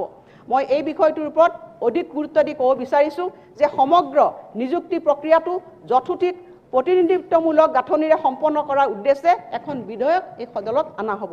প্ৰচলিত নিযুক্তি ব্যৱস্থা অব্যাহত থাকিব যদিও নতুন পদ্ধতি আৰু ব্যৱস্থাও প্ৰৱৰ্তন কৰাৰ ব্যৱস্থা কৰা হৈছে। সমগ্ৰ প্ৰক্ৰিয়াটো সুচাৰুৰূপে পৰিচালনা কৰাৰ উদ্দেশ্যে প্ৰাসংগিক আৰোপীও প্ৰৱৰ্তনৰ বিষয়ে বিবেচনা কৰা হ'ব। মান্য অধ্যক্ষ মহোদয়, মই এই সুযোগতে এই পবিত্ৰ সদনক আশ্বাস দিব বিচাৰোঁ যে শিক্ষিত নিবনুৱা যুৱক যুৱতীসকলৰ নিযুক্তিৰ ক্ষেত্ৰত স্বচ্ছ, নিকা আৰু মসৃণভাৱে প্ৰক্ৰিয়া সুনিশ্চিত কৰিবলৈ অত্যাধিক সাৱধানতা অৱলম্বন কৰা হ'ব, যিহেতু আমি এই প্ৰক্ৰিয়া আৰম্ভ কৰিছোঁ। অধ্যক্ষ মহোদয়, ইয়াৰ ওপৰতো মই কিছু কথা আপোনালোকক অৱগত কৰিব বিচাৰিছোঁ যে এই 1 লাখ নিযুক্তি আমাৰ চৰকাৰখনৰ এক অতি বলিষ্ঠ সিদ্ধান্ত। অধ্যক্ষ মহোদয়, আমি কেতিয়াও বিগত সময়ছোৱা আমি সদনত যিসকল সদস্য উপস্থিত আছোঁ সেইসকলে কাহানিও শুনা নাই যে কোনোবা চৰকাৰে এবাৰতে 1 লাখ পদ পূৰণ কৰাৰ কিবা সিদ্ধান্ত গ্ৰহণ কৰিব পাৰিছে। অতি সাহসী সিদ্ধান্ত অধ্যক্ষ মহোদয়। বৰ্তমান কোভিড সৃষ্ট পৰিৱেশ, এই পৰিৱেশতো যে চৰকাৰখনে নিবনুৱা যুৱক যুৱতীসকলক এটা স্থায়ী সমাধানৰ সূত্ৰৰ লগতে চৰকাৰখনক অধিক কৰ্মমুখী গতিশীল কৰাৰ চেষ্টা কৰিছে। গতিকে মই পুনৰবাৰ কৈছোঁ যে এই প্ৰক্ৰিয়াৰে আমি গোটেইখিনি আমি স্বচ্ছতাভাৱে এই কাম কাজখিনি কৰি যাম আৰু আমি আমাৰ ভৱিষ্যতৰ যুৱক যুৱতীসকলক এটা নতুন মাত্ৰা প্ৰদান কৰিবৰ কাৰণে চৰকাৰে সকলো ক্ষেত্ৰতে আমি প্ৰস্তুত থাকিম। অধ্যক্ষ মহোদয়, মই আগৰবাৰ কৈছিলোঁৱেই যে অৰুণোদয় অধ্যক্ষ মহোদয় 2020-21 বৰ্ষত আৰম্ভ কৰা অৰুণোদয় আঁচনিখন মহিলা সবলীকৰণৰ দিশত এক অন্যতম বৃহৎ পদক্ষেপ। এই আঁচনিখনে পৰিয়ালৰ প্ৰধান মহিলাগৰাকীলৈ প্ৰত্যক্ষভাৱে ধন হস্তান্তৰণৰ ক্ষেত্ৰত ই এক সফল ব্যৱস্থা হিচাপে পৰিগণিত হৈছে।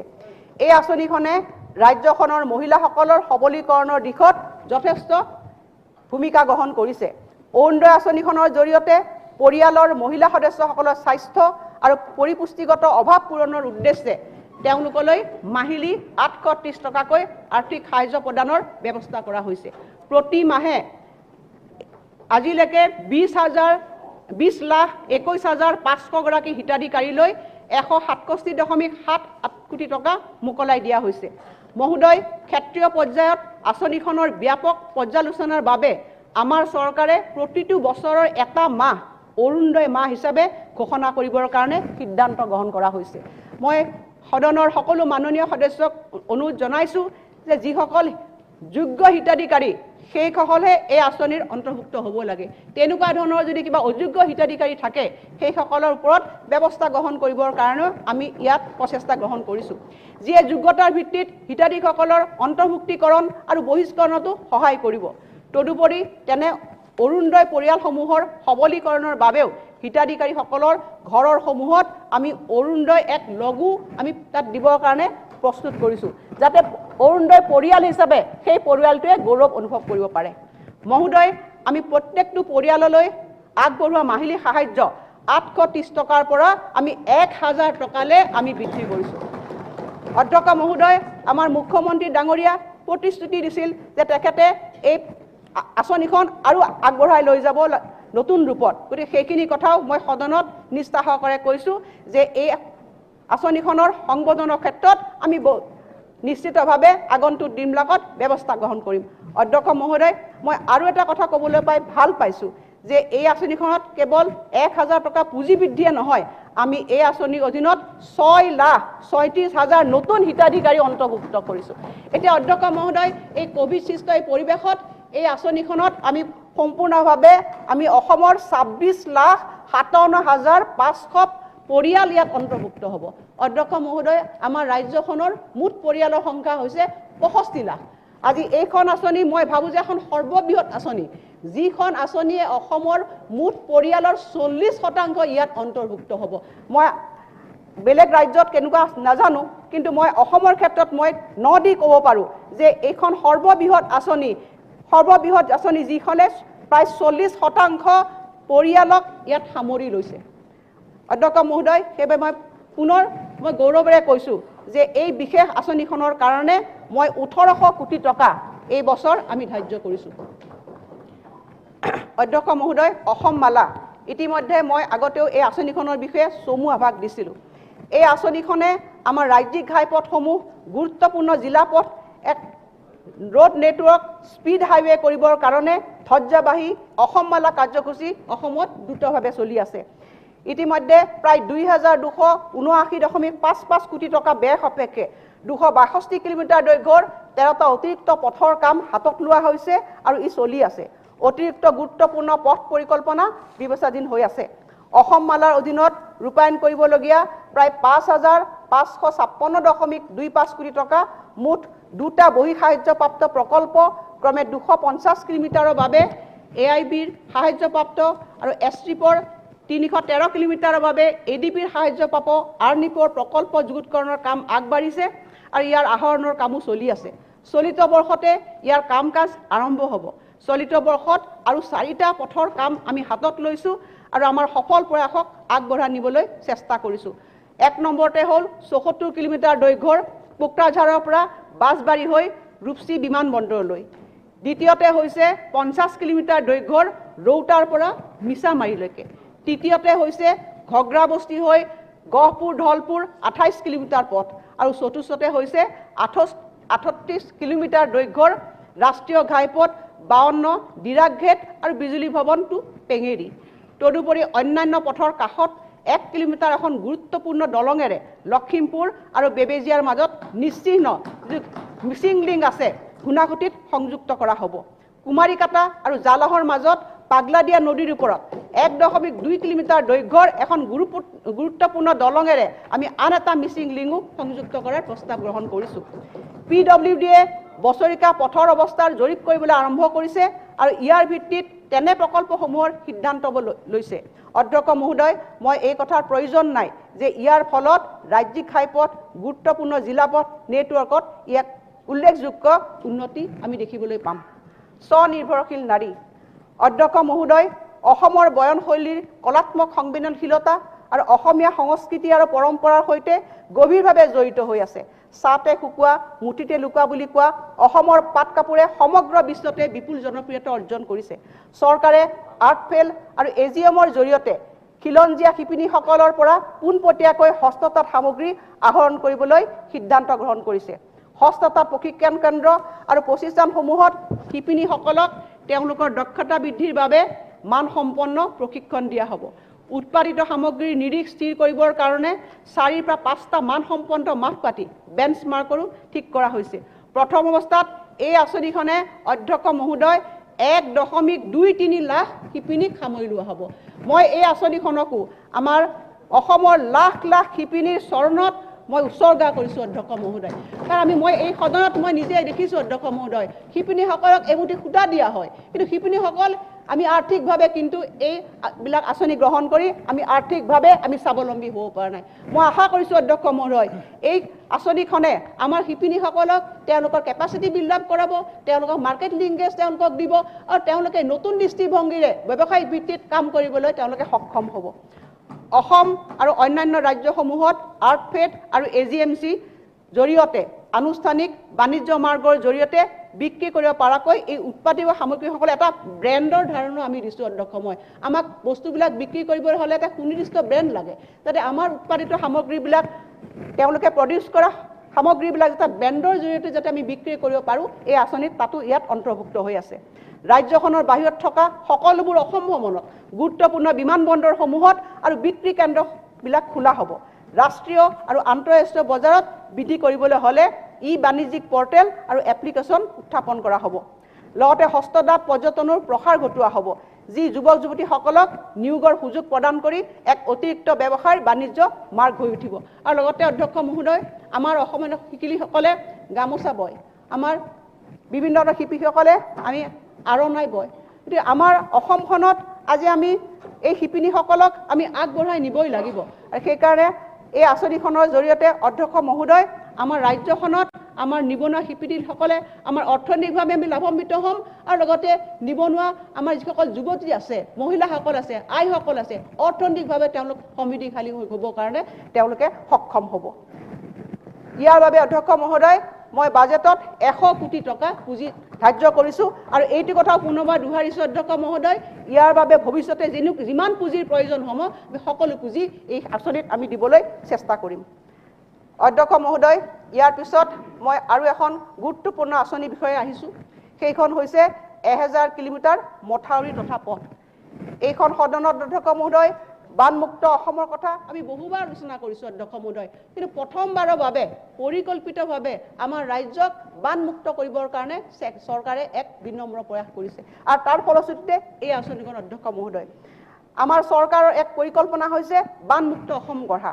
আমাৰ ৰাজ্যখনত বৰ্তমান 4474.86 কিলোমিটাৰ মথাউৰি আছে, যিয়ে ৰাজ্যখনত বান প্ৰতিৰোধৰ প্ৰাথমিক নিয়ন্ত্ৰণ ৰেখা হিচাপে কাম কৰি আছে আৰু ৰাজ্যখনৰ আওহতীয়া এই অঞ্চলসমূহত যোগাযোগৰ গুৰুত্বপূৰ্ণ মাধ্যম হিচাপে কাম কৰি আছে। গতিকে বেছিভাগ বানপানী প্ৰতিৰোধ ব্যৱস্থাই হৈছে পুৰণি আৰু এইবোৰ শক্তিশালীকৰণৰ ক্ষেত্ৰত আমাৰ যথেষ্ট প্ৰয়োজনীয়তা আছে। বানমুক্ত অসম গঢ়াৰ বাবে আমাৰ চৰকাৰে দিয়া প্ৰতিশ্ৰুতিৰ এটা অংশ হিচাপে এই মথাউৰিসমূহক শক্তিশালী কৰিবৰ বাবে আৰু সেইবোৰক অধ্যক্ষ মহোদয় ৰোড কাম মথাউৰি, ৰোড কাম এম্বেকমেণ্ট এইখিনি কৰিবৰ কাৰণে প্ৰস্তাৱ গ্ৰহণ কৰা হৈছে।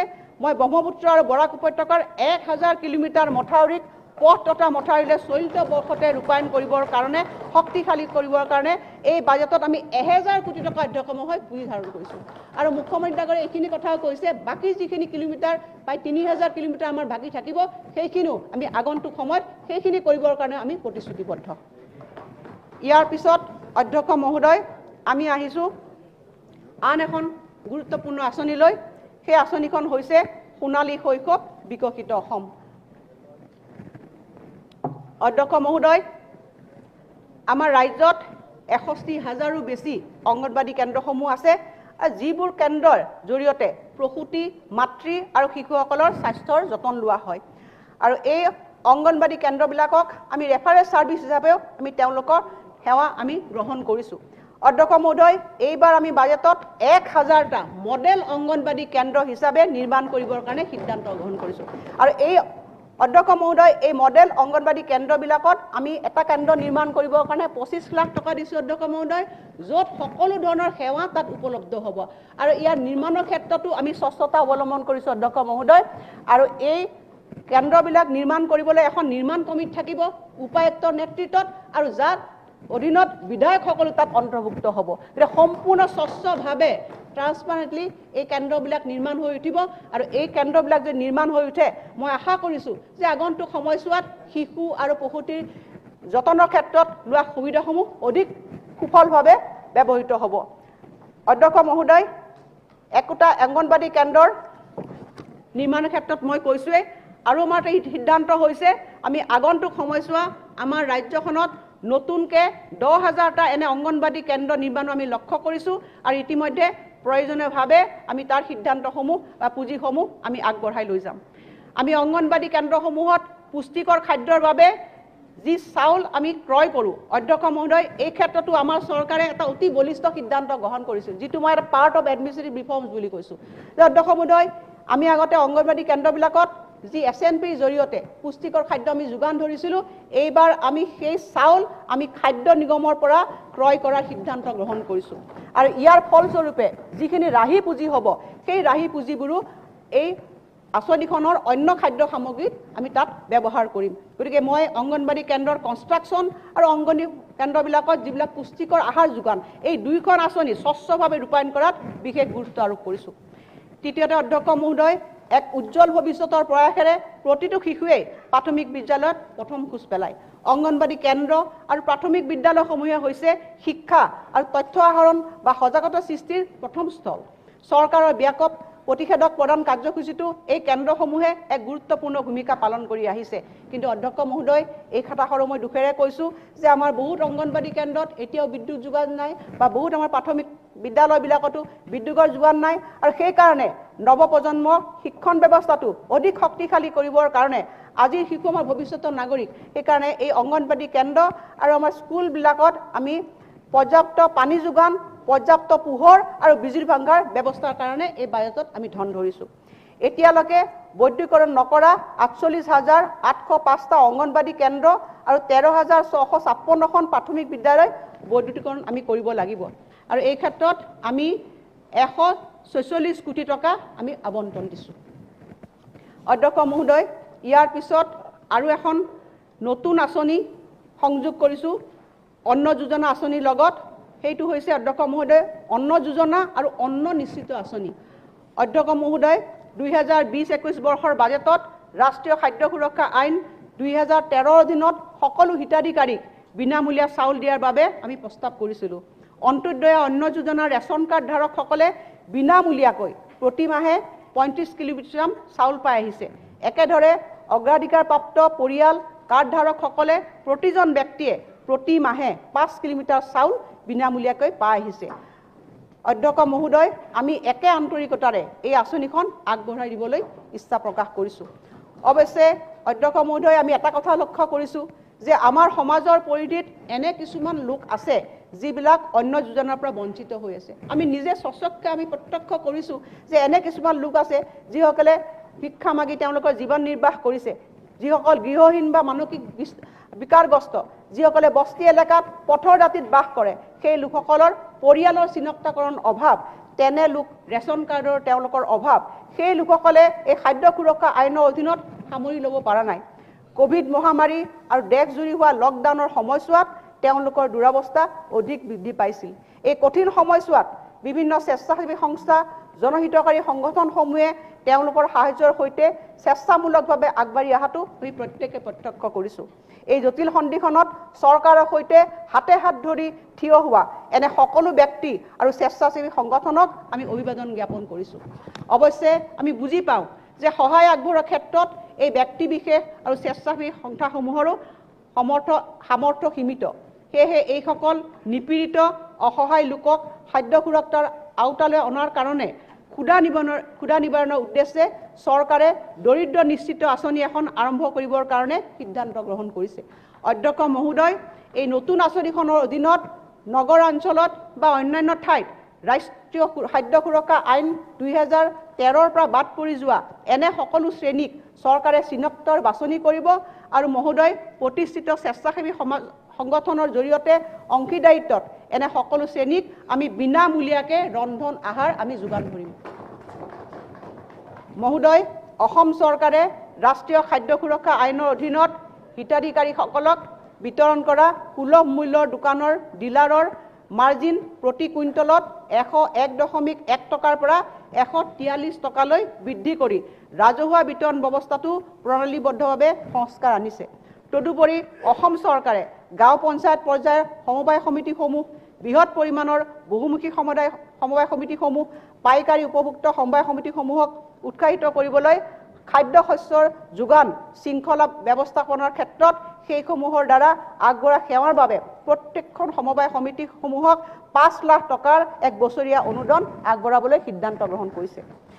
মহোদয়, অসম চৰকাৰ এক ৰাষ্ট্ৰ এক ৰেচন কাৰ্ড ৰূপায়ণৰ বাবে প্ৰতিশ্ৰুতিবদ্ধ আৰু সেই ৰেচন কাৰ্ডৰ ৰাজ্যিক আৰু আন্তঃৰাষ্ট্ৰীয় পোৰ্টেবিলিটি সক্ষম কৰাৰ বাবে এক প্ৰযুক্তিচালিত প্ৰক্ৰিয়া প্ৰদান কৰিব। এই দিশত প্ৰতিখন দোকানত electronic point of sale device স্থাপন আৰু আধাৰ লিংক কৰি ৰাষ্ট্ৰীয় খাদ্য সুৰক্ষা আইনৰ হিতাধিকাৰীসকলক সামৰি লোৱাৰ বাবে এক বৃহৎ পদক্ষেপ গ্ৰহণ কৰা হৈছে। মহোদয়, মই অন্ন যোজনাৰ বাবে এই বাজেটত 390.08 কোটি টকা ধাৰ্য কৰিছোঁ।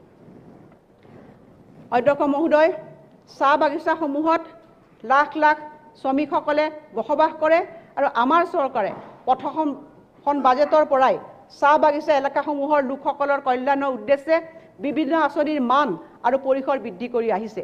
মৌলিক প্ৰয়োজন পূৰণৰ লগতে এই সম্প্ৰদায়ে এতিয়া চৰকাৰৰ পৰা অধিক আশা আকাংক্ষা পূৰণৰ প্ৰত্যাশা কৰিছে। মহোদয়, এনেধৰণৰ আশা আকাংক্ষাৰ যুক্তিযুক্ততা আছে আৰু ইয়ে আমাক অধিক দায়বদ্ধ কৰি ৰাখিছে। সেয়েহে আমি চাহ বাগিচাৰ লোকসকলৰ সামগ্ৰিক উন্নয়নৰ দিশটোক উচ্চ অগ্ৰাধিকাৰ দিছোঁ। ৰাজ্যখনক তেওঁলোকৰ জীৱনৰ মানদণ্ড উন্নত কৰিবৰ কাৰণে আমি চাহ বাগিচা অঞ্চলৰ লোকসকলৰ প্ৰতি পৰিয়ালৰ ঘৰে ঘৰে পানী যোগান, টেপ পানীৰ যোগেৰে আমি তেওঁলোকক পানী দিবৰ কাৰণে এক ব্যৱস্থা গ্ৰহণ কৰিছোঁ। মহোদয়, এই বছৰ পাইপ যোগে পানী যোগান আঁচনিয়ে 805খন চাহ বাগিচাক সামৰি ল'ব আৰু বিদ্যুতৰ অনাদায় হৈ থকা ধন পৰিশোধ আৰু কেমিকেলছ ৰাসায়নিক পদাৰ্থৰ যোগানকে ধৰি চৰকাৰে অহা 5 বছৰৰ বাবে এই আঁচনিখন কাৰ্যকৰী আৰু তদাৰক কৰিব। এই পদক্ষেপে চাহ বাগিচাত বসবাস কৰা প্ৰায় 2,69,648টা পৰিয়ালক উপকৃত কৰিব। অধ্যক্ষ মহোদয়, এইবাৰ মই আহিছোঁ কৃষি পুনৰ্জীৱিতকৰণ আঁচনিলৈ। অসমে ইয়াৰ খেতিয়কসকলক আত্মনিৰ্ভৰশীল কৰি তোলাৰ লক্ষ্য লৈছে, কিন্তু মানৱ সম্পদ, বীজ, পানী, জমাহা ইত্যাদিৰ অভাৱত এই ক্ষেত্ৰই সমস্যাই দেখা দিয়ে। সেইবাবে আমাৰ বৰ্তমানৰ কৃষি ব্যৱস্থাৰ সলনি বৈজ্ঞানিক প্ৰয়াস চলোৱাৰ প্ৰয়োজন আছে। সেয়েহে অসম চৰকাৰে এখন কৃষি আয়োগ গঠনৰ প্ৰস্তাৱ ৰাখিছে আৰু এই কৃষি আয়োগে আন্তঃৰাষ্ট্ৰীয় খাতি সমন্বয় এগৰাকী বিজ্ঞানীৰ অধীনত অসমৰ কৃষি, পশুপালন, দুগ্ধ খণ্ডৰ সৈতে জড়িত বিষয়সমূহৰ ওপৰত আলোকপাত কৰিব। আয়োগে কৃষি উৎপাদন, গাখীৰ, কণী আৰু গাহৰিৰ মাংস উৎপাদনৰ ক্ষেত্ৰত অসমে যাতে আত্মনিৰ্ভৰশীলতা আহৰণ কৰিব পাৰে তাৰ অধ্যয়ন কৰিব আৰু উপায়ৰ পৰামৰ্শ দিয়াৰ লগতে আগন্তুক 5 বছৰৰ লক্ষ্যত উপনীত হ'বলৈ প্ৰতিবন্ধকসমূহ চিনাক্ত কৰি এক ৰূপৰেখা তৈয়াৰ কৰিব। অধ্যক্ষ মহোদয়, মই ভাবিছোঁ যে এই সঠিক সময়ত চৰকাৰখনৰ এক সঠিক সিদ্ধান্ত। অধ্যক্ষ মহোদয়, দুগ্ধ ব্যৱসায়ীসকলক উপকৃত কৰিব পৰাকৈ ৰাজ্য চৰকাৰে কৃত্ৰিম শুক্ৰাণু ব্যৱহাৰ কৰাৰ ব্যৱস্থা আৰম্ভ কৰাৰ প্ৰস্তাৱ লৈছে আৰু এই ব্যৱস্থাই গৰু আৰু মহৰ পামত উচ্চ জাতৰ গাই গৰু পোৱালিৰ জন্মৰ সংখ্যা বৃদ্ধি কৰিব। একেদৰে ই মতা গৰু মহৰ পোৱালিৰ সংখ্যা নিয়ন্ত্ৰণ কৰিব, কাৰণ এই পদ্ধতিৰ জৰিয়তে জন্ম হোৱা গৰু আৰু মহৰ পোৱালিৰ ভিতৰত 80 পৰা 90% ই হ'ব মাইকী পোৱালি। ই গাই গৰু পোৱালিৰ জন্মৰ ফলত ৰাজ্যখনত গাখীৰৰ বৰ্ধিত চাহিদা পূৰণত সহায়ক হ'ব। 50,000 গৰু মহৰ ওপৰত সামৰি ল'ব পৰাকৈ চলিত বছৰত দেশৰ বিভিন্ন প্ৰতিষ্ঠিত উৎসৰ পৰা উচ্চ অনুবংশিক গুণসম্পন্ন হিমায়িত 1,25,000 কৃত্ৰিম শুক্ৰাণু ক্ৰয় কৰাৰ ব্যৱস্থা গ্ৰহণ কৰা হৈছে। প্ৰথম বছৰ সময়ছোৱাত এই ব্যৱস্থা ৰূপায়ণৰ ফলত 30% গৰ্ভধাৰণ হাৰৰ জৰিয়তেও কমে 12,000 আমাৰ গাই গৰুৰ পোৱালি জন্ম হ'ব বুলি আশা কৰা হৈছে। পৰৱৰ্তী 4 বছৰত 50,000 গৰু মহৰ ওপৰত কৃত্ৰিম শুক্ৰাণু ব্যৱহাৰৰ প্ৰক্ৰিয়া অব্যাহত ৰখা হ'ব। পশুপালক আৰু দুগ্ধ উৎপাদনৰ বিকাশৰ ক্ষেত্ৰত ইয়ে উদগনি জনাব, যিয়ে আমাৰ ৰাজ্যখনৰ অৰ্থনীতিটো এক ইতিবাচক প্ৰভাৱ পেলাব। অধ্যক্ষ মহোদয়, কোভিড অতিমাৰীৰ সময়ত আমি প্ৰত্যক্ষ কৰিছোঁ যে পশুধনৰ খণ্ডই গ্ৰাম্য অৰ্থনীতিক বিশেষভাৱে সহায় কৰিছে। দুগ্ধ উৎপাদন আৰু অধিক বৃদ্ধিৰ বাবে আমাৰ চৰকাৰে পৰিষ্কাৰ আৰু গুণসম্পন্ন হিমায়িত কৃত্ৰিম শুক্ৰাণু উৎপাদনৰ জৰিয়তে পশুধন খণ্ডক অধিক শক্তিশালী কৰিব বিচাৰিছে। ইতিমধ্যে অতিৰিক্তভাৱে আমি উচ্চমানৰ 1500 মূৰাসহ অন্তৰ্ভুক্ত কৰিবলৈ 10 জন প্ৰগতিশীল দুগ্ধ পালকক সহায় কৰাৰ দ্বাৰা দুগ্ধ উৎপাদনত উৎসাহিত কৰিবলৈ আৰু 200খন যোগ্য দুগ্ধ কোঅপাৰেটিভ ছ'চাইটিলৈ তথা ৰাজ্যখনৰ আত্মসহায়ক গোটসমূহলৈ 20 জন চিড মানি হিচাপে প্ৰদান কৰিবলৈ ব্যৱস্থা গ্ৰহণ কৰিছোঁ। আৰু ইয়াৰ বাবে মই বাজেটত 4 কোটি টকা প্ৰস্তাৱ লৈছোঁ। যি সময়ত আমি কোভিড অতিমাৰীৰ বিৰুদ্ধে যুঁজি আছোঁ, সেই একে সময়তে অসমত আফ্ৰিকান সোৱাইন ফ্লুৰ প্ৰাদুৰ্ভাৱ দেখা গৈছিল, যিয়ে গাহৰি পালন খণ্ডটোক ক্ষতিগ্ৰস্ত কৰিছিল। চৰকাৰে এই ক্ষেত্ৰত ক্ষতিপূৰণ দিবলৈ সিদ্ধান্ত গ্ৰহণ কৰিছিল আৰু গাহৰি পালকসকলৰ কাষত থিয় হৈ নতুন গাহৰি পাম স্থাপন কৰিবৰ কাৰণে সিদ্ধান্ত লৈছিল। উচ্চমানৰ মেৰিট জাম্প্লাজম প্ৰজাতিৰ গাহৰি অন্তৰ্ভুক্তকৰণৰ জৰিয়তে ৰাজ্যখনত গাহৰিৰ উৎপাদন বৃদ্ধি কৰিবলৈ আমি পদক্ষেপ গ্ৰহণ কৰিম। প্ৰতি বছৰে গুণগত মানৰ 2 লাখ গাহৰি উৎপাদন কৰিবলৈ চৰকাৰে 100টা ব্ৰিডিং শ্ব' গোটসমূহ বৃহৎ ব্ৰিডিং গোট বিকশাই তুলিবলৈ প্ৰস্তাৱ গ্ৰহণ কৰিছে। অধ্যক্ষ মহোদয়, আমাৰ চৰকাৰে আধুনিক বিজ্ঞানসন্মত পদ্ধতিৰ অধীনত কণী উৎপাদন কৰা ক্ষুদ্ৰ কুকুৰা পালকসকলক সহায় কৰাৰ অৰ্থে 3-4 মাহ বয়সৰ আমাৰ কুকুৰা উৎপাদনৰ এক কেন্দ্ৰীয় কুকুৰা পালকৰ গোট গঠন কৰিবলৈ সা সুবিধা প্ৰদান কৰাৰ প্ৰস্তাৱ কৰিছে। চৰকাৰে ব্যাপকভাৱে টেবুল এগ উৎপাদনৰ বাবে সামূহিক পৰ্যায়ত ক্ষুদ্ৰ কুকুৰা পালকসকলক সহায় হাত আগবঢ়াব। ই বজাৰৰ চাহিদা পূৰণ কৰিব, য'ত বৰ্তমান অন্যান্য ৰাজ্যৰ পৰা কণীৰ আমদানি চলি আছে। এই আঁচনিসমূহৰ বাবে অংশীদাৰিত্বৰ হাৰ হৈছে 30% চৰকাৰী অংশ আৰু 25% হ'ব হিতাধিকাৰী অংশ আৰু 45% হ'ব বেংক লোন। অধ্যক্ষ মহোদয়, মই ভাবোঁ যে আজি কৃষি খণ্ডৰ লগতে আমি মীন পালন, কুকুৰা পালন, গাহৰি পালন এই গোটেইখিনিয়ে বৰ্তমান সময়ত আমাৰ ৰাজ্যখনৰ উন্নয়নৰ ক্ষেত্ৰত অতি প্ৰয়োজনীয় এটা প্ৰচেষ্টা। আৰু ইয়াৰ লগতে কোভিড সৃষ্ট যি পৰিৱেশ আছে, অধ্যক্ষ মহোদয়, এই কোভিড সৃষ্ট পৰিৱেশত আমাৰ নিবনুৱা যুৱতীসকলক সংস্থাপনৰ ক্ষেত্ৰতো ই এক দৃঢ় ভূমিকা গ্ৰহণ কৰিব। এই সদনৰ পৰাই মই আহ্বান জনাইছোঁ যে আমাৰ ৰাজ্যখনত যিসকল নিবনুৱা যুৱক যুৱতীসকল আছে, তেখেতসকল আগবাঢ়ি আহক আৰু এনেকুৱা উদ্যমীমূলক তেওঁলোকৰ চৰকাৰৰ প্ৰচেষ্টাত তেওঁলোকে অংশগ্ৰহণ কৰক আৰু তেওঁলোকে নিজে অৰ্থনৈতিকভাৱে লাভান্বিত হওক আৰু আমাৰ ৰাজ্যখনকো আগবঢ়াই লৈ যাব। ইয়াৰ পিছত অধ্যক্ষ মহোদয়, মই আৰু এখন এই বিভাগৰ কৃষি বিভাগৰ আঁচনিৰ কথা ক'বলৈ ওলাইছোঁ, যিখনৰ পৰা প্ৰায় 30 লাখ কৃষক প্ৰধানমন্ত্ৰী ফচল বীমা যোজনাৰ দ্বাৰা উপকৃত হৈছে। এই আঁচনিখন হৈছে অধ্যক্ষ মহোদয় প্ৰাকৃতিক দুৰ্যোগৰ বাবে শস্য ছটিওৱাৰ আগৰ আৰু শস্য চপোৱাৰ পিছৰ ক্ষয় ক্ষতিক এই প্ৰচেষ্টাই সামৰি ল'ব। অধ্যক্ষ মহোদয়, মই সদনৰ সকলো মাননীয় সদস্যসকলক মই জনাইছোঁ যে বানপানীৰ পিছত বা বানপানীৰ আগত আমাৰ যিসকলে এই অঞ্চলবিলাকত আমাৰ কৃত্ৰিম বানপানীয়ে হওক বা বানপানীয়ে ক্ষতিগ্ৰস্ত কৰে, সেই কৃষকসকলক যাতে এই প্ৰধানমন্ত্ৰী ফচল বীমা যোজনাৰ অধীনত তেওঁলোকে উপকৃত কৰে। আৰু এই বীমা যোজনাৰ বাবে আমি এই সদনত এই বাজেটত অধ্যক্ষ মহোদয় মই 400 কোটি টকা ইয়াত মই আবণ্টন ৰাখিছোঁ। কৃষকসকলক ন্যূনতম সমৰ্থক মূল্য MSP পৰিশোধ কৰি তেওঁলোকৰ পৰা শস্য আহৰণ কৰাটো হৈছে অসমত কৃষকৰ আয় দুগুণ কৰাৰ গুৰুত্বপূৰ্ণ উপাদান।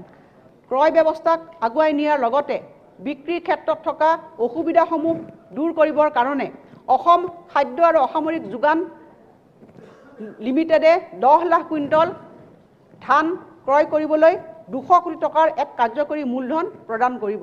অনাগত দিনত অসমে ক্ৰয় ব্যৱস্থা আৰু আন্তঃগাঁথনিৰ ক্ষেত্ৰত প্ৰচুৰ ধন বিনিয়োগ কৰিব।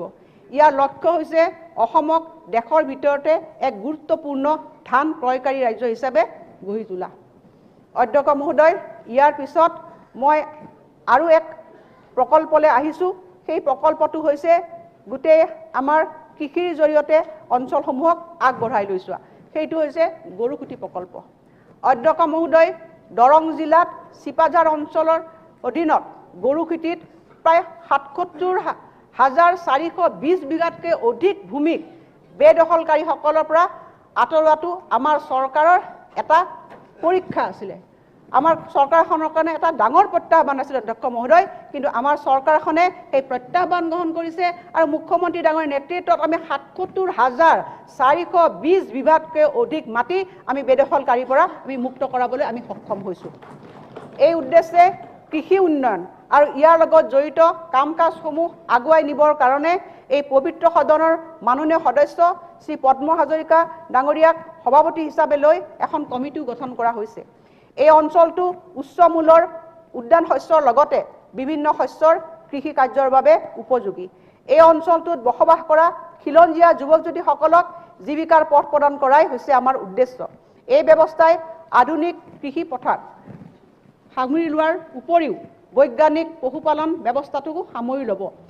আমি এক ক্লাষ্টাৰ যোগে এক নৱজাগ্ৰত আলোকস্তম্ভ হিচাপে আমি ইয়াক বিকশিত কৰিম। মহোদয়, গৰুখুটিৰ প্ৰস্তাৱিত প্ৰকল্পৰ জৰীপকৰণৰ কাম ইতিমধ্যে সম্পূৰ্ণ হৈছে। বিস্তৃত বৃক্ষৰোপণৰ বাবে 134টা ইক'লজিকেল টাস্ক ফ'ৰ্চৰ দ্বাৰা এটা অগ্ৰগামী দল আমি ইতিমধ্যে মোতায়েন কৰিছোঁ। ভাৰত চৰকাৰৰ পৰিৱেশ আৰু বন মন্ত্ৰালয় তথা প্ৰতিৰক্ষা মন্ত্ৰালয়ৰ সৈতে প্ৰয়োজনীয় যোগাযোগ ৰক্ষা কৰি থকা হৈছে। বৰ্তমানে থকা ভৱনসমূহ যেনে গৰুখুটি পশু চিকিৎসালয় অস্থায়ীভাৱে নিৰ্মাণ আৰু নৱীকৰণৰ বাবেও প্ৰস্তাৱ গ্ৰহণ কৰা হৈছে। এই জৰীপৰ ওপৰত ভিত্তি কৰি কৃষি কাম কাজৰ মূল্যায়নৰ যোগেদি কৃষক গোটসকলক চিনাক্ত কৰা হৈছে আৰু এই গোটসমূহ এটা বহুমুখী কৃষি উৎপাদক সংস্থাৰ অংশ হ'ব। আৰু গিৰ প্ৰজাতিৰ 2000টা গৰু অনাৰ ইতিমধ্যে আমি পৰিকল্পনা কৰিছোঁ। আমাৰ স্থানীয় জলবায়ু আৰু পৰিৱেশৰ সৈতে খাপ খায় নে নাখায় সেইটো পৰীক্ষা কৰিবলৈ পৰীক্ষামূলকভাৱে আমি 50ৰ পৰা 100টা এনে প্ৰজাতিৰ গৰু ক্ৰয় কৰিবলৈ পৰিকল্পনা কৰিছোঁ। এই ক্ষেত্ৰত গুজৰাটৰ এটা পশু বিশেষজ্ঞৰ দল ইতিমধ্যে ৰাজ্যখনত আহি উপস্থিত হৈছেহি। মহোদয়, ফাৰ্ম মেচিনাৰী বেংক স্থাপনৰ ব্যৱস্থা কৰা হৈছে আৰু প্ৰয়োজনীয় যন্ত্ৰপাতি ক্ৰয়ৰ বাবেও ব্যৱস্থা গ্ৰহণ কৰা হৈছে। আমি এটা পৰিচালনা কৰোঁ দলো ইতিমধ্যে গঠন কৰিছোঁ। ৰবি শস্যৰ বিস্তৃত কৃষিকৰ্মৰ বাবে পৰিকল্পনা কৰা হৈছে। কৃষি প্ৰযুক্তি, কৃষি যান্ত্ৰিকৰণৰ নিচিনা বিভিন্ন বিষয়ত কৃষক গোট, আত্মসহায়ক গোট, FI গোটসকলক প্ৰশিক্ষণৰ নিচিনা বিভিন্ন কাম কাজৰ বাবে পৰিকল্পনা কৰা হৈছে আৰু অতি সোনকালে এইসমূহ আৰম্ভ কৰা হ'ব। মই বাজেটত এই আঁচনিৰ বাবে 9.60 কোটি টকাৰ এক প্ৰস্তাৱ আগবঢ়াইছোঁ। অধ্যক্ষ মহোদয়, এই সদনত মই বিনম্ৰতাৰে ক'ব বিচাৰিছোঁ, ই এক আমাৰ চৰকাৰৰ আৰম্ভণিহে। আগত দিনবিলাকত এনেকুৱা ধৰণৰ প্ৰকল্প অসমৰ বিভিন্ন ঠাইত গ্ৰহণ কৰা হ'ব আৰু যাৰ জৰিয়তে অসমখনত কৃষি খণ্ডখনক অধিক আগুৱাই যাবৰ কাৰণে আমাৰ চৰকাৰখনে আন্তৰিকতাৰে কাম কৰিব। সুনীল বিপ্লৱ মহোদয়, পুখুৰী খান্দি লোৱাটো অসমীয়া গ্ৰাম্য জীৱনৰ এক পৰম্পৰা। খোৱাপানী, জলসিঞ্চন, ৰীতি নীতি, সৌন্দৰ্য বৰ্ধন, কোনো ঘটনাৰ স্মৃতি ৰক্ষাৰ্থে জৈৱ বৈচিত্ৰ্য সংৰক্ষণ আৰু ৰাজহুৱাকৈ মাছ ধৰা কাৰ্যৰ বাবে অতীতত পুখুৰী খন্দা হৈছিল। সমূহীয়া মীন পালনেৰে মৎস্য উৎপাদন বৃদ্ধিৰ বাবে ৰাজহুৱা পুখুৰীবোৰ ব্যৱহাৰ কৰিব পাৰি। এই সূত্ৰৰ আলমত ৰাজহুৱা ভূমিত পুখুৰী খন্দা হ'ব।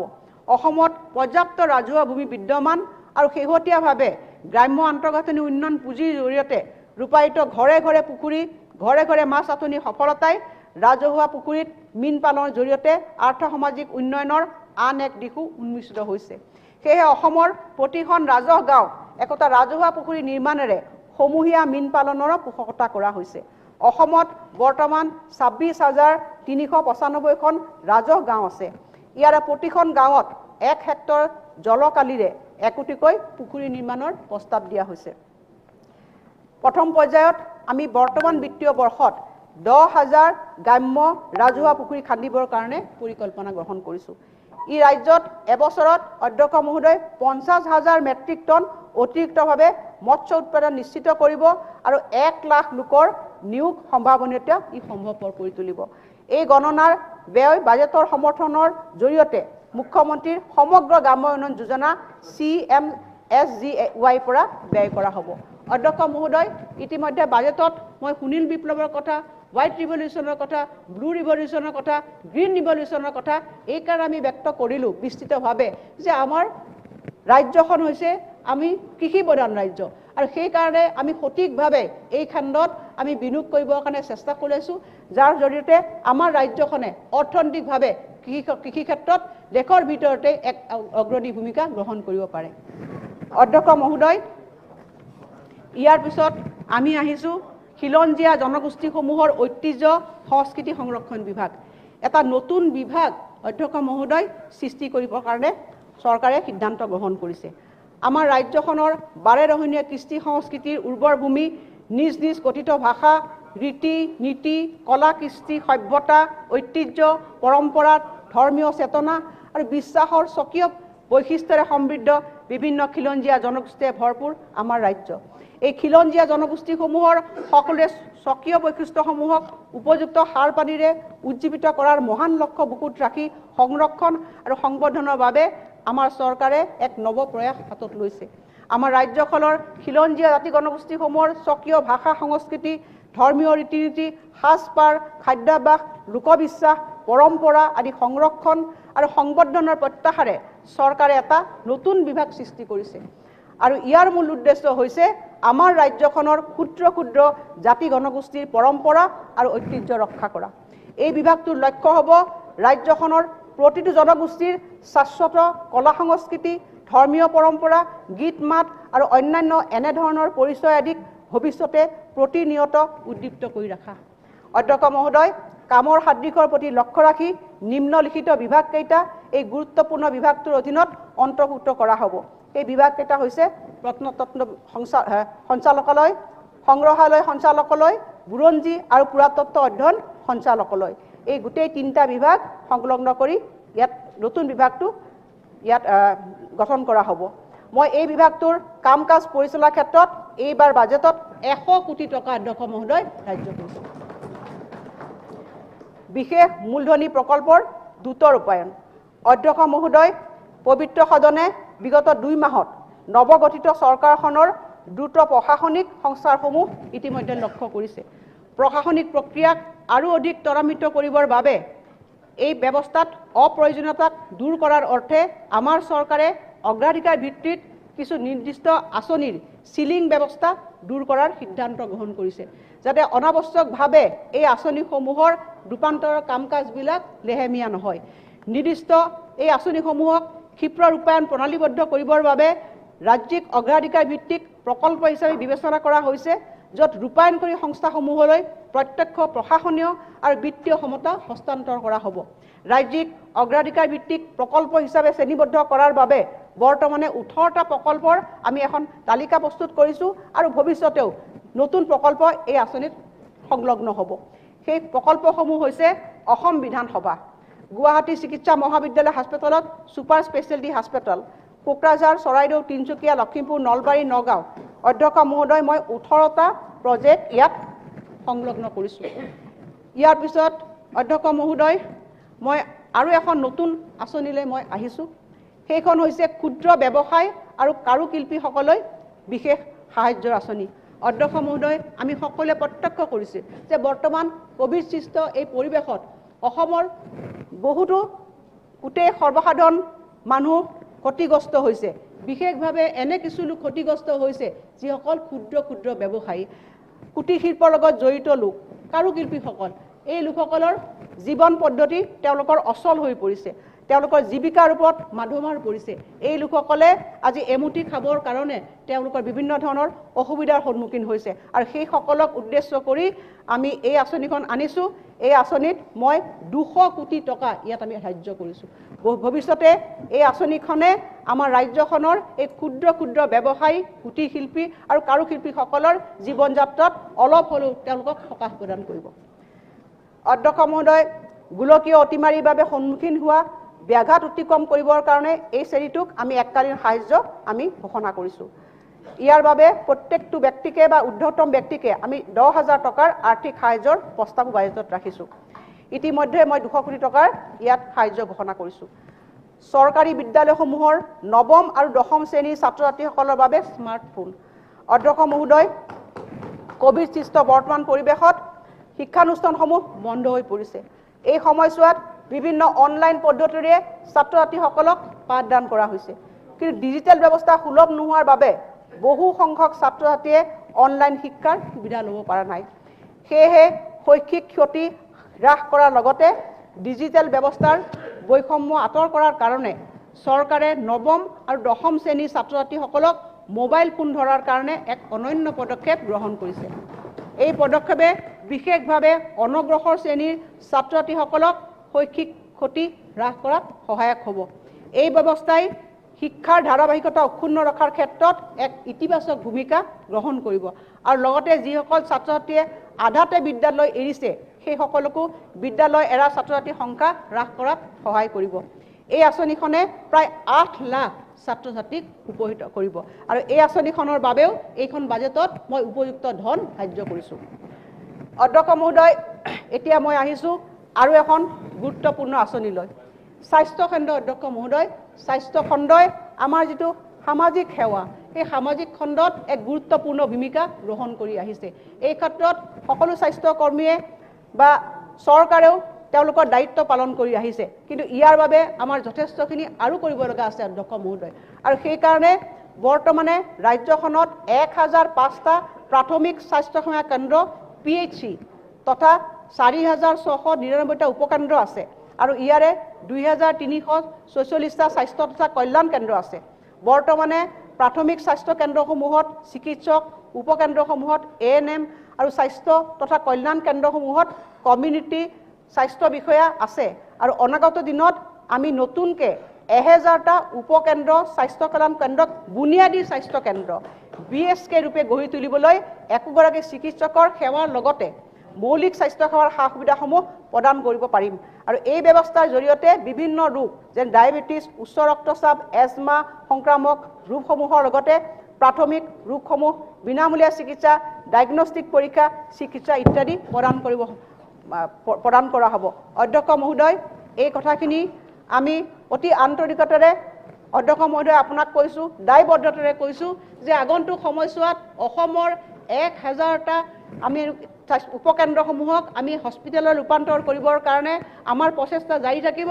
আৰু এইটো কথাও আপোনাক মই দোহাৰিছোঁ, যদি মই প্ৰথম বৰ্ষত যদি আমি ইয়াৰ আধাও কৰিব পাৰোঁ তেতিয়াহ'লে কিন্তু আমাৰ চৰকাৰে আমি কিছু সন্তুষ্টি আমি লাভ কৰিম।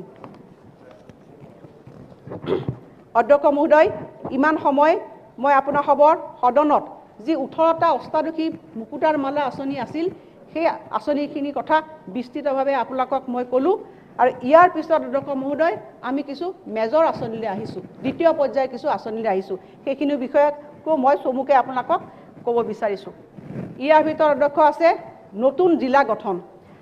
মহোদয়, সুপ্ৰশাসন সম্ভৱ কৰাৰ দিশত আমাৰ আন এটা প্ৰধান প্ৰয়াস হ'ল তামোলপুৰত এখন নতুন জিলা সৃষ্টি। ইয়াৰ দ্বাৰা অৰ্থনৈতিক কাম কাজ বৃদ্ধি আৰু উন্নত প্ৰশাসনীয় নিয়ন্ত্ৰণ সম্ভৱ হ'ব। অধ্যক্ষ ডাঙৰীয়া, আমি আশা কৰিছোঁ যে সুশাসন প্ৰয়োগৰ ক্ষেত্ৰত এই নতুন জিলাখনে ৰাইজৰ যিখিনি প্ৰয়োজনীয় সা সুবিধা সেইখিনি প্ৰদান কৰাত সক্ষম হ'ব। মুখ্যমন্ত্ৰীৰ শিশু সেৱা আঁচনি। কোভিড-19 অতিমাৰীত পিতৃ মাতৃ উভয়কে বা একমাত্ৰ জীৱিত পিতৃ মাতৃক হেৰুৱাৰ 15 বছৰ অনুৰ্ধ মাওৰা ল'ৰা ছোৱালীৰ বাবে মুখ্যমন্ত্ৰীৰ শিশু সেৱা আঁচনি যোগে মাহিলী 3,500 টকাৰ আৰ্থিক সহায় প্ৰদান কৰা হ'ব। এই উদ্দেশ্যে কোভিডত মাওৰা হোৱা শিশু কিশোৰৰ নামত 7,81,200 টকা স্থায়ী জমা হিচাপে বেংকত ৰখা হ'ব আৰু এই ধনৰাশিৰ পৰা প্ৰাপ্ত হ'ব লগা সুদৰ পৰা মাহিলী 3,500 টকাকৈ শিশু কিশোৰজনে 24 বছৰ বয়স পৰ্যন্ত লাভ কৰিব আৰু 24 বছৰ বয়সত সম্পূৰ্ণ ধনৰাশি নিজৰ বেংক একাউণ্টত লাভ কৰিব। অধ্যক্ষ মহোদয়, আমি ভাবিছোঁ এই আঁচনিখনে এই যিসকল পিতৃ মাতৃক হেৰুৱাইছে এই লোকসকলক কিছু হ'লেও সকাহ প্ৰদান কৰিব।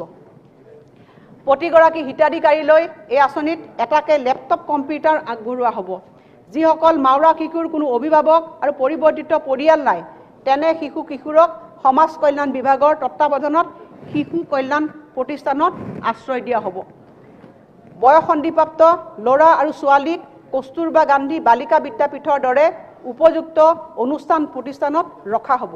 এই শিশু কিশোৰসকলৰ বাবে বিদ্যালয় আৰু মহাবিদ্যালয় শিক্ষা যথোপযুক্ত ব্যক্তিগত প্ৰশিক্ষণ সহ শিক্ষা বিভাগে দক্ষতা নিয়োগ আৰু উদ্যমিতা বিভাগৰ সহযোগত আগবঢ়াই লৈ যাব। বিবাহযোগ্য বয়সৰ ছোৱালীসকললৈ অৰুন্ধতী আঁচনিৰ স্বৰ্ণ ক্ৰয়ৰ বাবে 50,000 টকাৰ সাহায্য আগবঢ়োৱা হ'ব। ইতিমধ্যে মাননীয় মুখ্যমন্ত্ৰী ডাঙৰীয়াই 10 জুন 2021 8গৰাকী কোভিড মাওৰা প্ৰতিগৰাকীলৈকে 7,81,200 টকাৰ স্থায়ী জমাৰ বেংকৰ প্ৰমাণপত্ৰ আৰু এটাকে লেপটপ প্ৰদান কৰি এই আঁচনিৰ শুভাৰম্ভণি কৰিছিল। মুখ্যমন্ত্ৰীৰ কোভিড-19 বিধৱা সাহায্য আঁচনি। অধ্যক্ষ মহোদয়, মুখ্যমন্ত্ৰীৰ কোভিড-19 বিধৱা সাহায্য আঁচনিত কোভিড-19 অতিমাৰীত স্বামীৰ মৃত্যু হোৱা বাৰ্ষিক 5 লাখ টকাৰ তলত উপাৰ্জন থকা পৰিয়ালৰ বিধৱা মহিলালৈ আৰ্থিক সাহায্য প্ৰদান কৰা হয়। স্বামীৰ মৃত্যুৰ পিছত মহিলাগৰাকীয়ে সন্মুখীন হোৱা তাৎক্ষণিক আৰ্থিক সংকটৰ জোৰা মাৰিবলৈ 2.50 লাখ টকাৰ এককালীন আৰ্থিক সাহায্য আগবঢ়োৱা হয়।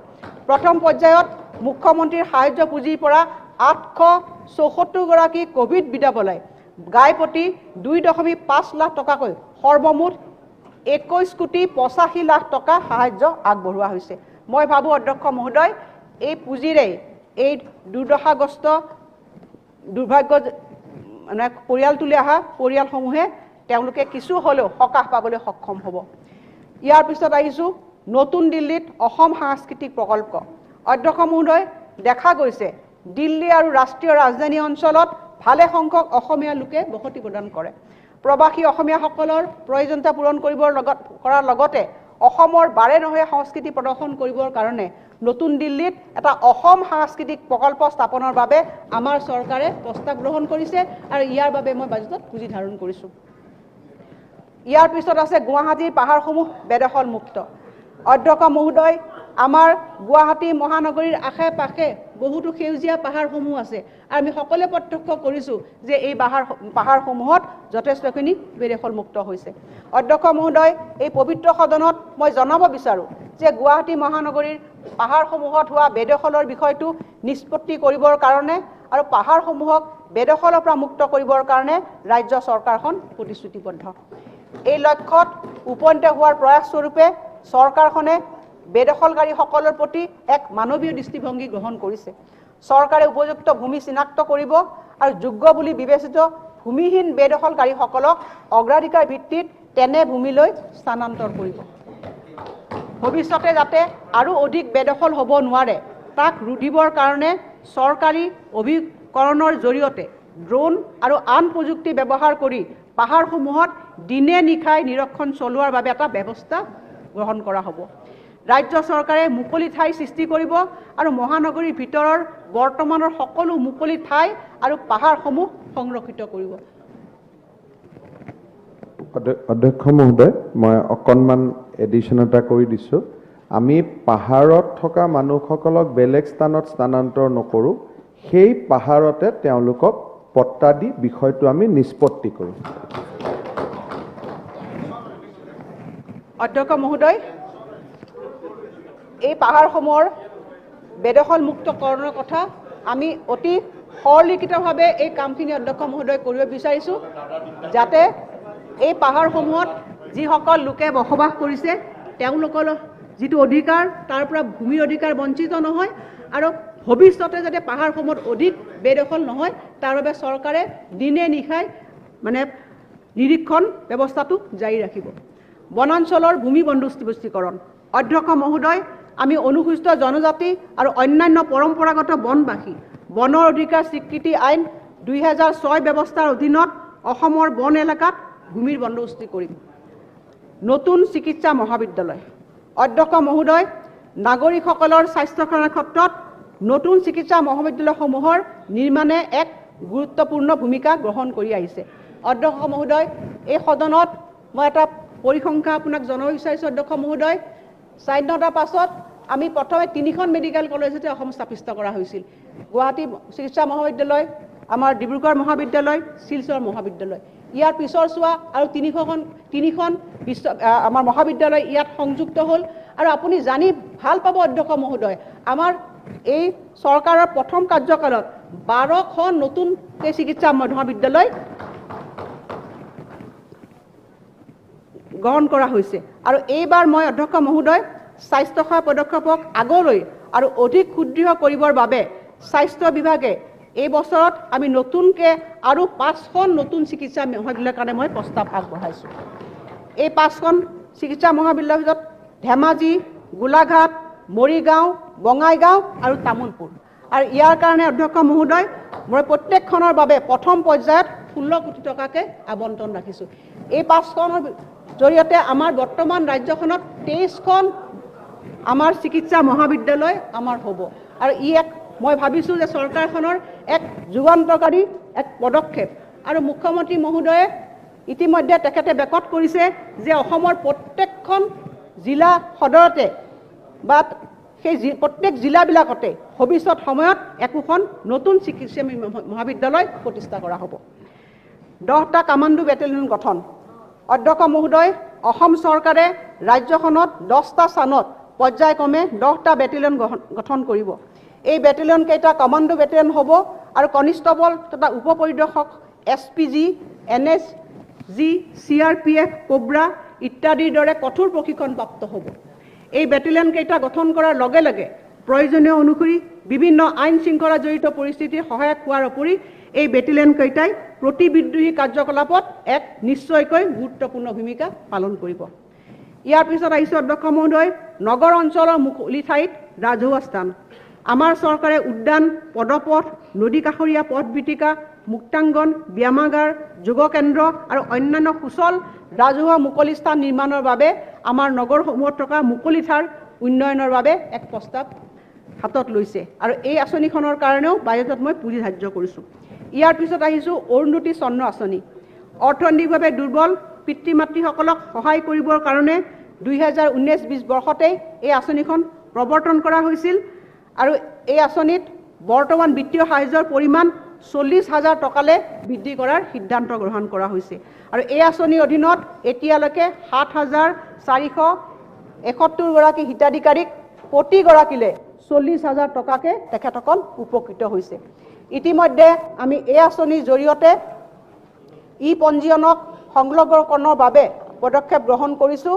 এটা অনলাইন পৰ্টেলো ইয়াত গঠন কৰা হৈছে আৰু নতুন এটা ইউজাৰ ইণ্টাৰফেয়াৰো অচিৰে আৰম্ভ কৰা হ'ব। ইয়াৰ পিছত আছে সামাজিক খণ্ডৰ আঁচনিসমূহ। অধ্যক্ষ মহোদয় মই আগতেই কৈছোঁ যে শ্বহীদ কুশল কোঁৱৰ সাৰ্বজনীন বৃদ্ধ পেঞ্চন আঁচনি, ইন্দিৰা মীৰ সাৰ্বজনীন বিধৱা পেঞ্চন আঁচনি, এই আঁচনিবিলাক ইতিমধ্যে আধাৰ লিংকেজ কৰা হৈছে। আৰু এই আঁচনিখন প্ৰত্যেক মাহৰ 10 তাৰিখে পেঞ্চনধাৰীসকলে তেওঁলোকৰ পুঁজি উপলব্ধ হ'ব। আমাৰ বনাঞ্চল আৰু বন্যপ্ৰাণীৰ সংৰক্ষণ এইটো এটা অধ্যক্ষ মহোদয় আমাৰ ৰাজ্যখনৰ কাৰণে অতি গুৰুত্বপূৰ্ণ পদক্ষেপ। অধ্যক্ষ মহোদয় ইতিমধ্যে ৰাজ্যখনৰ বনাঞ্চল সংৰক্ষণ ব্যৱস্থা অধিক শক্তিশালী কৰাৰ উদ্দেশ্যে আমাৰ চৰকাৰে চলিত বিত্তীয় বৰ্ষত ৰায়মনা আৰু দিহিং পাটকাই নামেৰে 2খন নতুন ৰাষ্ট্ৰীয় উদ্যান অধিসূচিত কৰিছে। গোৱালপাৰা জিলাত আজগড় বন্যপ্ৰাণী অভয়াৰণ্য নামৰ আন এখন অভয়াৰণ্য ঘোষণা কৰা হ'ব। আনহাতে ওৰাং ৰাষ্ট্ৰীয় উদ্যানৰ ভৌগোলিক এলেকাৰ অধীনত অধিক সম্প্ৰসাৰণ কৰা হ'ব। আৰু ইয়াৰ নামটো অধ্যক্ষ মহোদয় ওৰাং ৰাষ্ট্ৰীয় উদ্যান হিচাপে নামকৰণ কৰা হৈছে। ইয়াৰ পিছত অধ্যক্ষ মহোদয় মই আহিছোঁ জীৱিকা সখী, বেংক সখী, কৃষি সখী আৰু পশু সখীলৈ।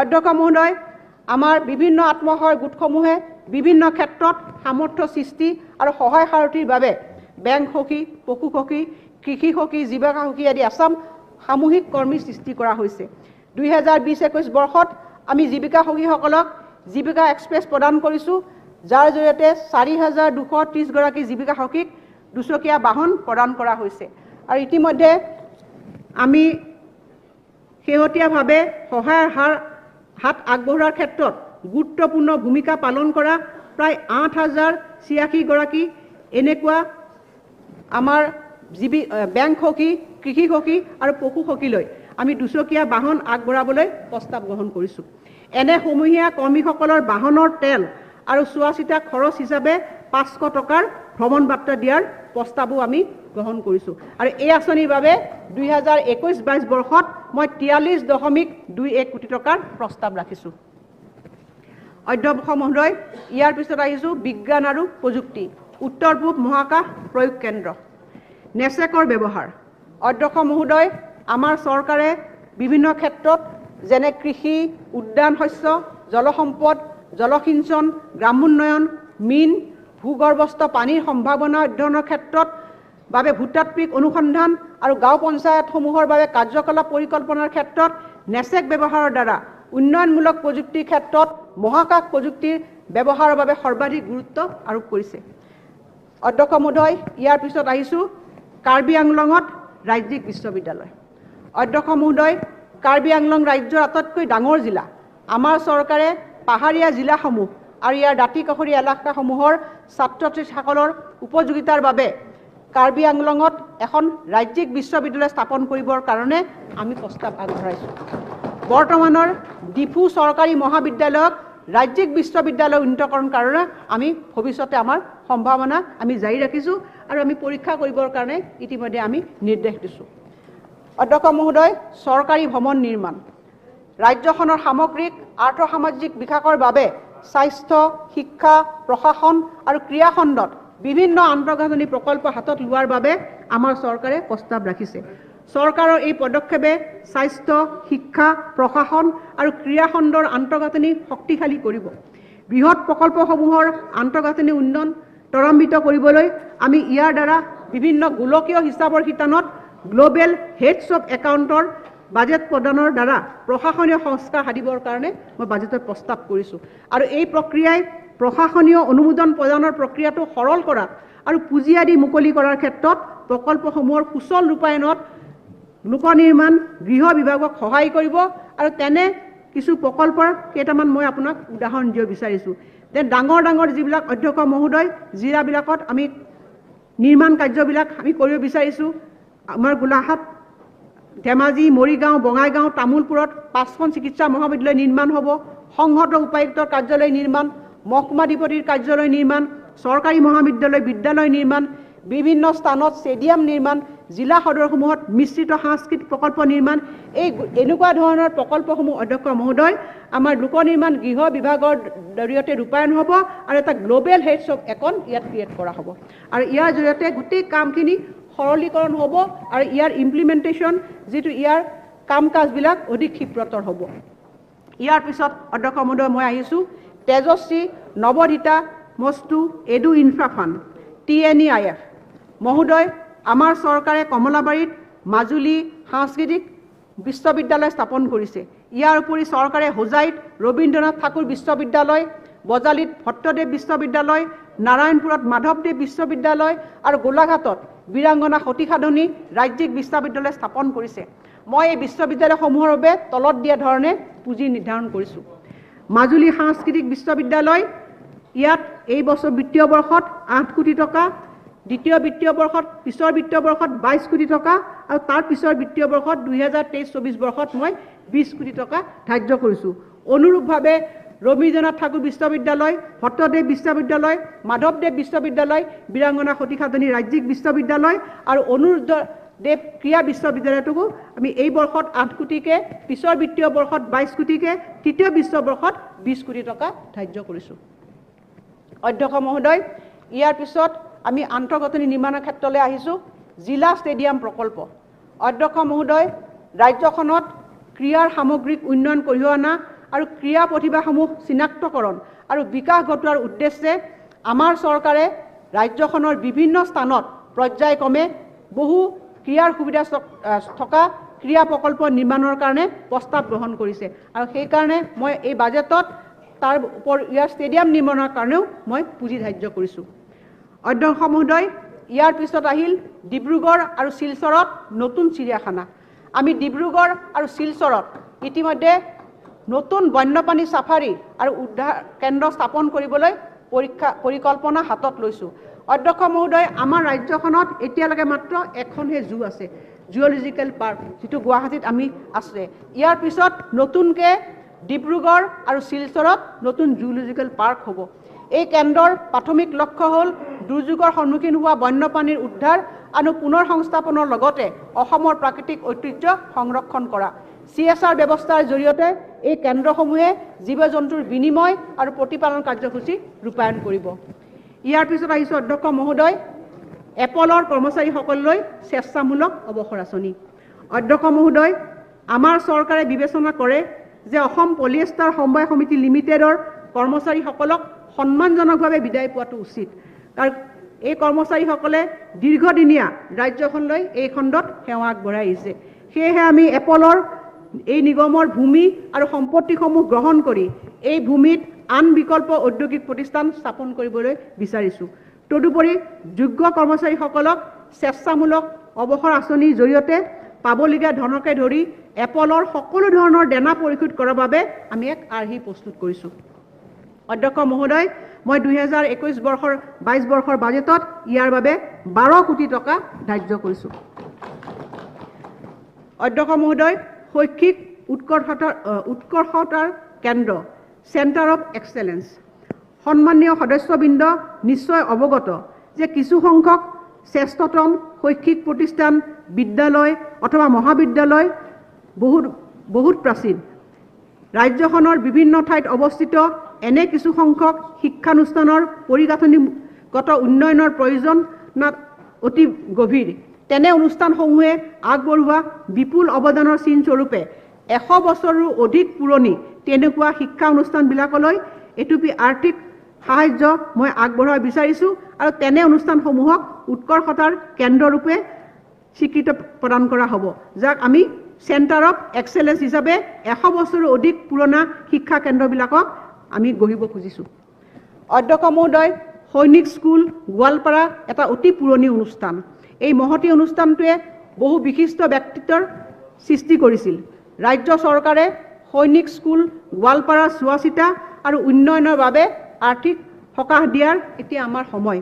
জনাবলৈ পাই মই আনন্দিত হৈছোঁ যে ভাৰত চৰকাৰৰ প্ৰতিৰক্ষা মন্ত্ৰালয়ৰ সৈতে অসম চৰকাৰে এক বুজাবুজি চুক্তিত উপনীত হ'বলৈ শেহতীয়াভাৱে ৰাজ্যিক কেবিনেটে এক সিদ্ধান্ত গ্ৰহণ কৰিছে আৰু যাৰ ফলস্বৰূপে স্কুলখনৰ কাৰ্যক্ষম ব্যয়, যি অপাৰেশ্যনেল কষ্ট, ৰাজ্য চৰকাৰে বহন কৰিব। ইয়াৰ লগতে মই নিশ্চিত যে গোলাঘাট সৈনিক স্কুলৰ বাবে উত্থাপিত বহুদিনীয়া পুৰণি প্ৰস্তাৱ সোনকালে অনুমোদিত হ'ব আৰু অনাগত দিনত ৰাজ্যখনৰ বিভিন্ন ঠাইত আৰু বহুকেইখন সৈনিক স্কুল ভাৰত চৰকাৰে আমাৰ ৰাজ্যখনত স্থাপন কৰিব। অধ্যক্ষ মহোদয়, অসম কৰ্কট যতন ফাউণ্ডেশ্যন ৰাজ্যখনৰ নাগৰিকসকললৈ কৰ্কট ৰোগৰ চিকিৎসাৰ ক্ষেত্ৰত এক সুচল আৰু ব্যয়সাধ্য শক্তিশালী প্ৰণালী গঢ়ি তুলিবলৈ আমাৰ চৰকাৰে বিগত সময়ছোৱাত সৰ্বাধিক মনোযোগ দিছিল। স্বাস্থ্য আৰু পৰিয়াল কল্যাণ বিভাগে টাটা ন্যাসক অংশীদাৰ কৰি 3টা পৰ্যায়ৰ কৰ্কট ৰোগৰ যতন প্ৰণালী নিৰ্মাণ কৰি কৰ্মক্ষম কৰিবলৈ অসম কৰ্কট যতন ফাউণ্ডেশ্যন নামেৰে এটা কোম্পানী বুজাবুজিৰ চুক্তি অনুসাৰে স্থাপন কৰিছিল আৰু এই কোম্পানীৰ উদ্দেশ্য আৰ্থিক লাভজনক নহয়। আশা কৰা হৈছে ডিব্ৰুগড়, বৰপেটা, তেজপুৰ, লখিমপুৰ, মঙলদৈ, কোকৰাঝাৰ আৰু যোৰহাটৰ কৰ্কট চিকিৎসালয়কেইখন এই বিত্তীয় বৰ্ষৰ ভিতৰতে সম্পূৰ্ণ হৈ উঠিব। গুৱাহাটী, শিলচৰ আৰু ডিফুৰ চিকিৎসালয়সকল কেইখন 2022 বৰ্ষৰ ভিতৰত সম্পূৰ্ণ কৰাৰ লক্ষ্যও বান্ধি দিয়া হৈছে। ৰাজ্যখনৰ বিভিন্ন স্থানত এই অনুসাৰে কৰ্কট ৰোগৰ চিকিৎসালয় স্থাপনৰ বাবে অসম চৰকাৰে এতিয়ালৈকে 750 কোটি টকা আগবঢ়াইছে। এই চিকিৎসালয়সমূহত ব্যৱহৃত হ'বলগীয়া চিকিৎসাৰ যন্ত্ৰপাতিসমূহৰ লগতে 830 কোটি টকা টাটা ন্যাসে আগবঢ়াব। এই আঁচনি অব্যাহত থাকিব আৰু প্ৰয়োজনীয় সকলো পুঁজি আমি যোগান ধৰিম। NDFBৰ পুনৰ সংস্থাপন। অধ্যক্ষ মহোদয়, শান্তি আৰু সম্প্ৰীতি বজাই ৰখাৰ স্বাৰ্থত আমাৰ চৰকাৰখন সৰ্বদা প্ৰচেষ্টা চলাই আহিছে। আমাৰ প্ৰচেষ্টাৰ ফলত বিপদগামী যুৱকসকলৰ চৰকাৰৰ ওপৰত আস্থা বৃদ্ধি পাইছে আৰু তেওঁলোকে হিংসাৰ পথ পৰিহাৰ কৰি মূল খুঁটিলৈ উভতি আহিছে। স্বাভাৱিক জীৱনৰ আগ্ৰহী হোৱা আত্মসমৰ্পণকাৰী NDFBৰ সদস্যসকলক মই শুভেচ্ছা জনাব বিচাৰিছোঁ। তেওঁলোকৰ পুনৰ সংস্থাপনৰ বাবে এমুঠি কাৰ্যপন্থা কৰিবৰ বাবে আমাৰ চৰকাৰ সাজু। ইয়াৰ পিছত অধ্যক্ষ মহোদয় মই আহিছোঁ শিৱসাগৰ ঐতিহ্যৰ সংৰক্ষণ। অসমৰ মাননীয় মুখ্যমন্ত্ৰীৰ শেহতীয়া শিৱসাগৰ ভ্ৰমণৰ কালছোৱাত টাই আহোম সংগ্ৰহালয়ৰ বিকাশ সাধনৰ প্ৰয়োজনীয়তা সম্পৰ্কে তেখেতক অৱগত কৰা হৈছিল। মই ইয়াৰ বাবে বাজেটত পৰ্যাপ্ত পৰিমাণে পুঁজি ধাৰ্য কৰিছোঁ। অধ্যক্ষ মহোদয়, এতিয়ালৈকে ঘোষণা কৰা কাৰ্যসূচীসমূহৰ উপৰিও বিভাগে অতিৰিক্ত আঁচনি আৰু কাৰ্যসূচী গ্ৰহণ কৰিব। অধ্যক্ষ মহোদয়, ইতিমধ্যে মই ফ্লেগশ্বিপ প্ৰগ্ৰেম, অষ্টাদশী মুক্তাৰ মেলা আৰু মেজৰ স্কিমখিনি এই সদনত আলোকপাত কৰিছোঁ। অধ্যক্ষ মহোদয়, ইয়াৰ পিছত মই বিভাগীয় আঁচনিসমূহৰ ওপৰত চমুকৈ অৱলোকন কৰিব বিচাৰিছোঁ। অধ্যক্ষ মহোদয়, মই গোটেইখিনি কথাই ইয়াত মই পঢ়িব খোজা নাই, অৱগত কৰিব খোজা নাই, কাৰণ লিখিতভাৱে সদনত দিয়াই হৈছে। গতিকে মাননীয় অধ্যক্ষ মহোদয়, প্ৰত্যেক বিভাগৰ আবণ্টিত পুঁজিখিনি মই অৱগত কৰিব বিচাৰিছোঁ। অধ্যক্ষ মহোদয়, এক্ট ইষ্ট পলিচি পৰিক্ৰমা বিভাগ আমাৰ ভূ কৌশলগত গুৰুত্বপূৰ্ণ লাভ আহৰণ, আৰু এই বিভাগটোত মই 2021 আৰু 22 বৰ্ষৰ বাজেটত 2.9 কোটি টকাৰ প্ৰস্তাৱ দিছোঁ। প্ৰশাসনীয় সংস্কাৰ আৰু প্ৰশিক্ষণ বিভাগ এক শক্তিশালী প্ৰশাসন ব্যৱস্থা গঢ়ি তোলাই হৈছে এই বিভাগটোৰ আমাৰ প্ৰধান উদ্দেশ্য, আৰু এই বিভাগটোত মই মুঠ 137.91 কোটি টকা ধাৰ্য কৰিছোঁ। কৃষি বিভাগ, এই বিভাগটো হৈছে সমৃদ্ধিৰ বুনিয়াদ। অধ্যক্ষ মহোদয়, এই বিভাগটোৱে বিগত সময়ছোৱা বহুখিনি আঁচনি জনসাধাৰণৰ কাৰণে প্ৰস্তুত কৰিছে। সেই আঁচনিবিলাক জাৰি আছে, আৰু এই বিভাগৰ বাবে মই মুঠ 2340.3 কোটি টকাৰ প্ৰস্তাৱ কৰিছোঁ। তৃতীয়তে অধ্যক্ষ মহোদয়, পশুপালন আৰু পশু চিকিৎসা বিভাগ কৃষকৰ আয়ৰ পৰিপূৰণ। এই বিভাগটো আমাৰ ৰাজ্যখনৰ কাৰণে এটা অতি গুৰুত্বপূৰ্ণ বিভাগ, আৰু এই বিভাগটোক অধিক শক্তিশালী কৰিবৰ কাৰণে এইবাৰ মই বাজেটত 595.09 কোটি টকা ধাৰ্য কৰিছোঁ। অধ্যক্ষ মহোদয়, অসম চুক্তি বিভাগ, এই বিভাগটোত মই 2.76 কোটি টকাৰ প্ৰস্তাৱ আগবঢ়াইছোঁ। সীমান্ত সুৰক্ষা আৰু উন্নয়ন বিভাগ আমাৰ ভূমি, আমাৰ সীমা, আমাৰ ভৱিষ্যতৰ সুৰক্ষা। এই বিভাগটো আমাৰ এটা প্ৰহৰীৰ নিচিনাকৈ সীমান্তত অঞ্চলত বাসিন্দাসকলৰ নিৰাপত্তাবোধ জগাই তুলিবৰ কাৰণে উন্নয়নমূলক বহুতো কাম হাতত লোৱা হৈছে, আৰু সেইকাৰণে এই বিভাগটোত মই 69.22 কোটি টকা এই বছৰ ধাৰ্য কৰিছোঁ। সমবায় বিভাগ, একতাই হৈছে পৰম বল। অধ্যক্ষ মহোদয়, এই বিভাগটোকো আমি অধিক শক্তিশালী কৰিবৰ কাৰণে মই মুঠ 158.19 কোটি টকা ধাৰ্য কৰিছোঁ। সাংস্কৃতিক পৰিক্ৰমা বিভাগ, অধ্যক্ষ মহোদয়, ঐতিহ্যৰ সংৰক্ষণ আমাৰ ৰাজ্যখনৰ বাৰেবৰণীয়া সংস্কৃতিক ৰক্ষা কৰাৰ দায়িত্ব আমাৰ সকলোৰে। এই বিভাগটোক আমি এইবাৰ বাজেটত 151.30 কোটি টকাৰ প্ৰস্তাৱ আগবঢ়াইছোঁ। শিক্ষা, সামৰি নোলোৱাসকলক গুণগত শিক্ষাৰে অন্তৰ্ভুক্তি। শিক্ষা হৈছে আমাৰ সমাজখনৰ ভেটি, গতিকে এই সমাজখনৰ ভেটি নিৰ্মাণ কৰা বিভাগটোত মই বিশেষভাৱে প্ৰাথমিক খণ্ডটোত এইবাৰ বাজেটত মই 9,389.54 কোটি টকা ধাৰ্য কৰিছোঁ। উচ্চ শিক্ষা বিভাগ, যি বিভাগটোৰ উদ্দেশ্য হৈছে স্কাই ইজ দ্য লিমিট, আকাশ হৈছে সীমা। গতিকে এই বিভাগটোত বিভিন্ন আঁচনি চলি আছে। অধ্যক্ষ মহোদয়, মই এই বিত্তীয় বৰ্ষত এই বিভাগটোৰ বাবে 2,612.80 কোটি টকা ধাৰ্য কৰিছোঁ। অধ্যক্ষ মহোদয়, মাধ্যমিক শিক্ষা সামৰ্থ্যই যাৰ সফলতাৰ চাবিকাঠি, গতিকে এই বিভাগটোতো এই বিত্তীয় বৰ্ষত অধ্যক্ষ মহোদয় সৰ্বমুঠ 5,131.51 কোটি টকা ধাৰ্য কৰিছোঁ। ইয়াৰ পিছত আহিল কাৰিকৰী শিক্ষা বিভাগ, এই বিভাগটোতো মই 410.17 কোটি টকা ধাৰ্য কৰিছোঁ। পৰিৱেশ আৰু বন বিভাগ, সেউজীয়া আৱৰণৰ বৃদ্ধি, এই বিভাগটো বিগত সময়ছোৱা আমাৰ ৰাজ্যখনক আমাৰ সেউজীয়া আৱৰণ বৃদ্ধিৰ ক্ষেত্ৰত বিস্তৃতভাৱে বিভিন্ন আঁচনি গ্ৰহণ কৰিছে। মই এই বিভাগটোতো এই বছৰ বিত্তীয় বৰ্ষত তেওঁলোকৰ কাম কাজৰ বাবে 730.12 কোটি টকা ধাৰ্য কৰিছোঁ। আবকাৰী বিভাগ বলবৎকৰণ আৰু নিয়োজিতকৰণ, এই আবকাৰী বিভাগত মই এই বছৰ 72.54 কোটি টকা ধাৰ্য কৰিছোঁ। অধ্যক্ষ মহোদয়, ইয়াৰ পিছত আহিছোঁ মীন বিভাগ, যিটো হৈছে স্বনিৰ্ভৰশীলতাই লক্ষ্য। আগন্তুক দিনত আমাৰ ৰাজ্যখনক মৎস্য পালনৰ যোগেৰে অধিক শক্তিশালী কৰিবৰ কাৰণে, এই বিভাগটোক অধিক সক্ৰিয় কৰিবৰ কাৰণে এইবাৰ বাজেটত আমি 122.61 কোটি টকাৰ প্ৰস্তাৱ ৰাখিছোঁ।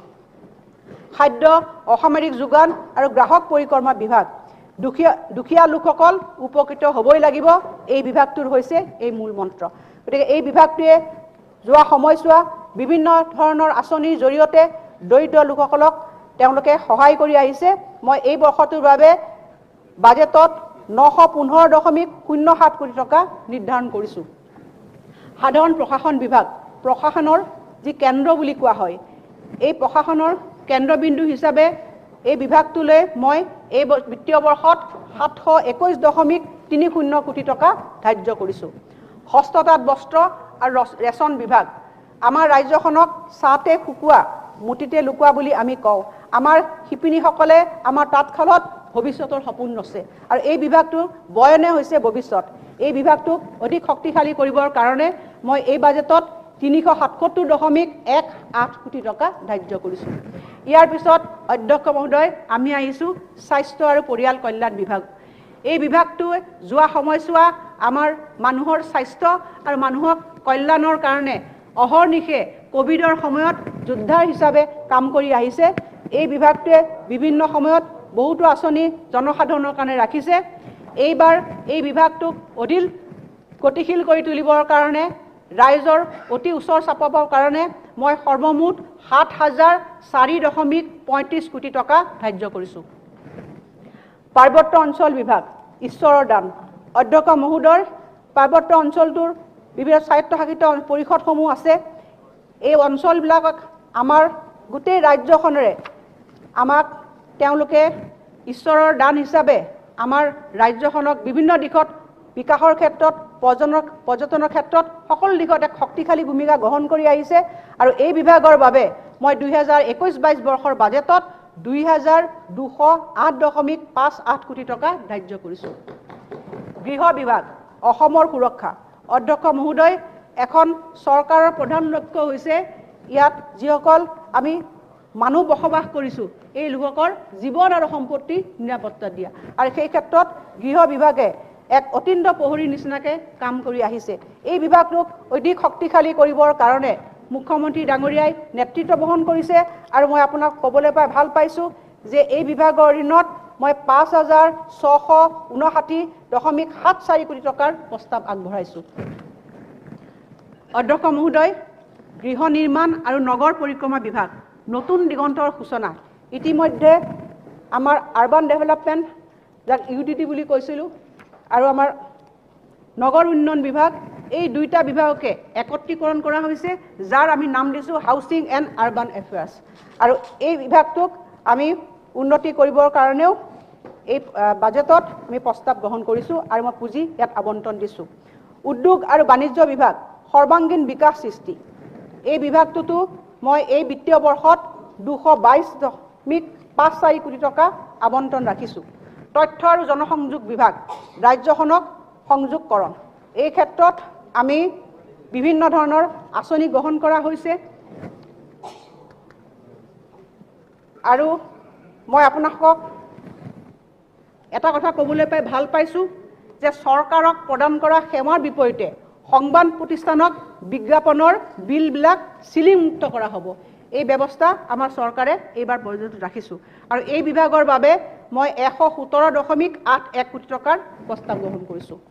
তথ্য প্ৰযুক্তি বিভাগ, যিটো বিভাগক আমি ৰাজ্যক সংযোগকাৰী বুলি কৈছোঁ, আৰু এই বিভাগৰ বাবেও মই বাজেটত মুঠ 30.64 কোটি টকা ধাৰ্য কৰিছোঁ। জলসিঞ্চন বিভাগ, সম্ভাৱনীয়তা উন্মুক্তকৰণ, আৰু এই বিভাগৰ বাবেও মই এইবাৰ বাজেটত 1245.85 কোটি টকা ধাৰ্য কৰিছোঁ। ন্যায়িক বিভাগ, আইনৰ শাসন, ৰুল অফ ল বুলি যাক অধ্যক্ষ মহোদয় আমি কওঁ, এই বিভাগটো মই মুঠ 593.54 কোটি টকা ধাৰ্য কৰিছোঁ। শ্ৰম আৰু কল্যাণ বিভাগ আমাৰ মুখ্য অগ্ৰাধিকাৰ। এই বিভাগটোতো মই এই বিত্তীয় বৰ্ষত 98.96 কোটি টকা ধাৰ্য কৰিছোঁ। বিধায়িনী বিভাগ এই বিভাগটোতো মই এই বছৰত 17.78 কোটি টকা ধাৰ্য কৰিছোঁ। খনি আৰু খনিজ সম্পদ বিভাগ এই বিভাগটোতো এই বছৰ 63.37 কোটি টকা ধাৰ্য কৰিছোঁ। পঞ্চায়ত আৰু গ্ৰামোন্নয়ন বিভাগ এই বিভাগটোৱে আমাৰ গ্ৰাম্য অঞ্চলৰ শক্তিশালী কৰিবৰ কাৰণে বিগত সময়ছোৱা এক গুৰুত্বপূৰ্ণ ভূমিকা গ্ৰহণ কৰি আহিছে। আমাৰ অসমৰ আৰ্থ সামাজিক বিকাশত ই দৰিদ্ৰতা দূৰীকৰণ আৰু আন্তঃগাঁথনি উন্নয়নৰ ক্ষেত্ৰতো বহু সংখ্যক গুৰুত্বপূৰ্ণ আঁচনি ৰূপায়ণ কৰি আহিছে। এই গুৰুত্বপূৰ্ণ বিভাগটোক অধ্যক্ষ মহোদয় অধিক গতিশীল কৰিবৰ কাৰণে দৰিদ্ৰসকলৰ বিভিন্ন আঁচনি সুচাৰুৰূপে সম্পন্ন কৰিবৰ কাৰণে মই এই বিভাগটোৰ বাবে এই বিত্তীয় বৰ্ষত 8,023.69 কোটি টকাৰ আবণ্টন ৰাখিছোঁ। পেঞ্চন আৰু ৰাজহুৱা ওজৰ আপত্তি এই বিভাগটোৰ অধ্যক্ষ মহোদয় আমাৰ অৱসৰ গ্ৰহণ কৰাৰ পিছত যাতে পেঞ্চনসমূহ আমাৰ লোকসকলে খৰতকীয়াকৈ পাব পাৰে তাৰ অগ্ৰগতিৰ কাৰণে বিভিন্ন ধৰণৰ ৰিফৰ্মছ ইয়াত গ্ৰহণ কৰা হৈছে আৰু এই বাজেটত এই বিভাগটোৰ বাবে মই 766.52 কোটি টকা ধাৰ্য কৰিছোঁ। অধ্যক্ষ মহোদয় এইবাৰ আমি আহোঁ কৰ্মচাৰী বিভাগ যিসকলৰ সহযোগিতা অবিহনে এখন চৰকাৰে কেতিয়াও কাম কৰিব নোৱাৰে। ভৱিষ্যতৰ বাবে সাজু দল গঠন গতিকে কৰ্মচাৰীসকলে বিগত দিনত যথেষ্টখিনি ৰাইজলৈ সেৱা আগবঢ়াই আহিছে আৰু 2020-21 বৰ্ষৰ বাজেটত মই এই বিভাগৰ বাবে 23.18 কোটি টকা ধাৰ্য কৰিছোঁ।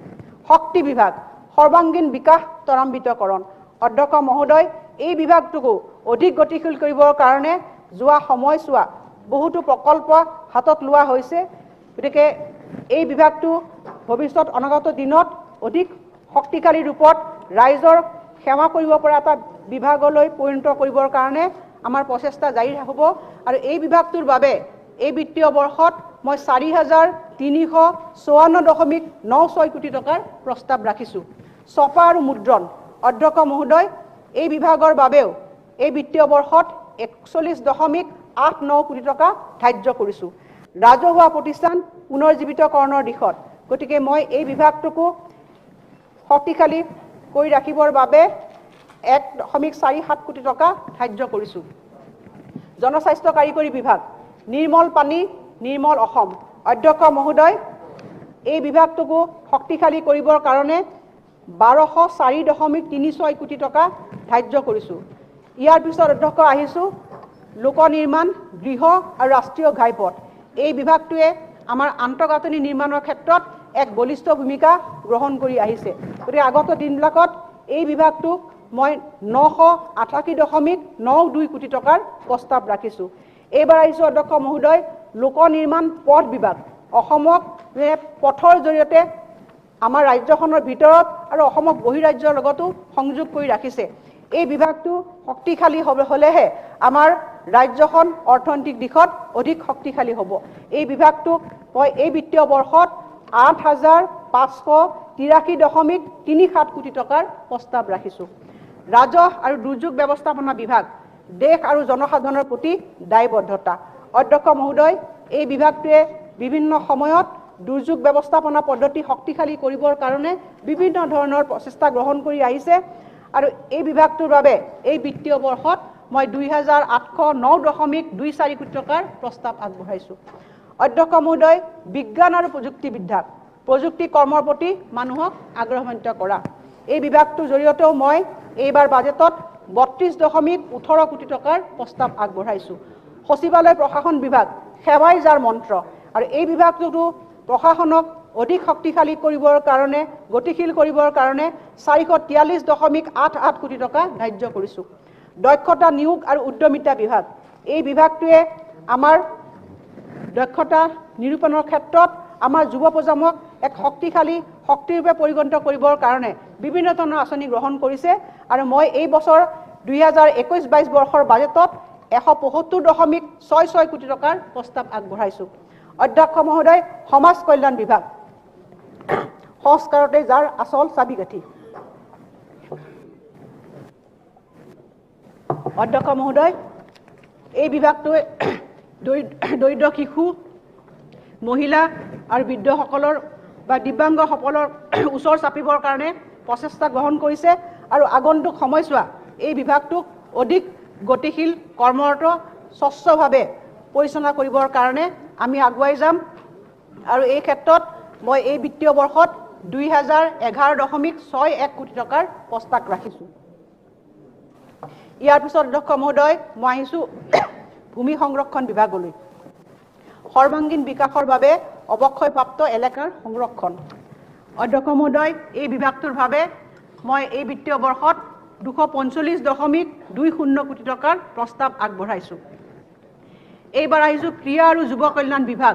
এক উদ্যম এক দল। আমাৰ যুৱ প্ৰজন্মক আমি আগুৱাই লৈ যাবলৈ মানসিকভাৱে এক সবল ৰূপত প্ৰতিষ্ঠিত কৰিবৰ কাৰণে ক্ৰীড়াই হৈছে উপযুক্ত এক মাধ্যম আৰু এই ক্ৰীড়াক আগবঢ়াই লৈ যাবৰ কাৰণে এইবাৰ বাজেটত মই 143.11 কোটি টকা ধাৰ্য কৰিছোঁ। চাহ জনজাতি বিভাগ অসমৰ গৌৰৱ। এই চাহ জনজাতি লোকসকলে আমাৰ অসমৰ মাটি পানী গ্ৰহণ কৰি আমাৰ চাহক বিশ্বত প্ৰতিষ্ঠিত কৰিবৰ কাৰণে আন্তৰিকতাৰে প্ৰচেষ্টা গ্ৰহণ কৰি আহিছে। এই চাহ জনগোষ্ঠীৰ লোকসকলৰ বিকাশ আৰু উন্নয়নৰ কাৰণে মই এই বাজেটত 143.11 কোটি টকা ধাৰ্য কৰিছোঁ। পৰ্যটন বিভাগ অতুলনীয় অসম। অসম চৰকাৰে এই বিভাগটোক পৰ্যটনৰ জৰিয়তে অসমক ৰাষ্ট্ৰৰ মানচিত্ৰত আমাৰ ৰাষ্ট্ৰীয় আৰু আন্তঃৰাষ্ট্ৰীয় মানচিত্ৰত এক স্থান দখল কৰিবৰ কাৰণে মই পুঁজি ইয়াত দিছোঁ আৰু এই পুঁজি হৈছে 76.24 কোটি টকা। ৰূপান্তৰ আৰু উন্নয়ন বিভাগ। এই বিভাগটোতো অধ্যক্ষ মহোদয় এই বিভাগৰ জৰিয়তে আমাৰ উন্নয়নৰ আধাৰ প্ৰস্তুত কৰা হৈছে আৰু যোৱা সময়ছোৱা অতি সক্ৰিয়তাৰে এই বিভাগটোৱে অসমৰ উন্নয়নৰ ক্ষেত্ৰত এক বলিষ্ঠ ভূমিকা গ্ৰহণ কৰি আহিছে। এই বিভাগটো অধিক গতিশীল কৰিবৰ কাৰণে মই এই বিত্তীয় বৰ্ষত 1719.47 কোটি টকা ধাৰ্য কৰিছোঁ। পৰিবহণ বিভাগ ঘাইপথ নদীপথ আৰু অন্যান্য যোগাযোগ ব্যৱস্থাৰ সংযোগীকৰণ। অধ্যক্ষ মহোদয় আমাৰ এই বিভাগটোৱে এক বৃহৎ ৰাজহ সংগ্ৰহকাৰী বিভাগ আৰু নাগৰিকসকলৰ যাতায়াতৰ ক্ষেত্ৰত পথ সুৰক্ষাৰ ক্ষেত্ৰত এই বিভাগটোৱে আন্তৰিকতাৰে কাম কৰি আহিছে। মই এইবাৰ এই বিভাগটোক বাজেটত 468.74 কোটি টকাৰ প্ৰস্তাৱ কৰিছোঁ।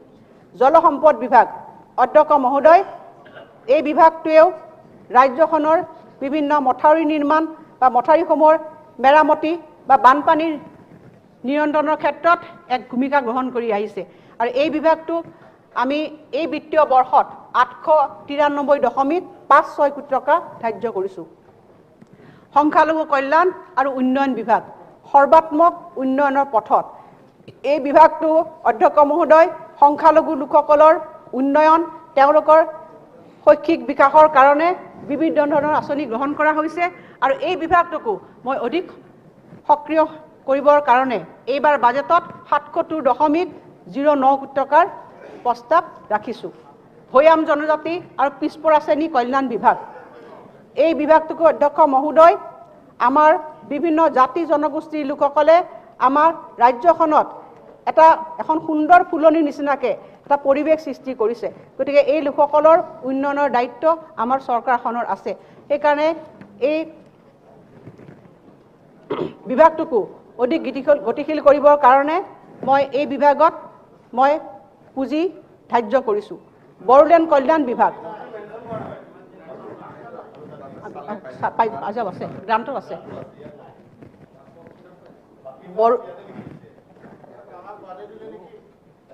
গ্ৰান্টত আছে, গ্ৰান্টত চালে আপুনি ডিটেইলছ গ্ৰান্টত পাব।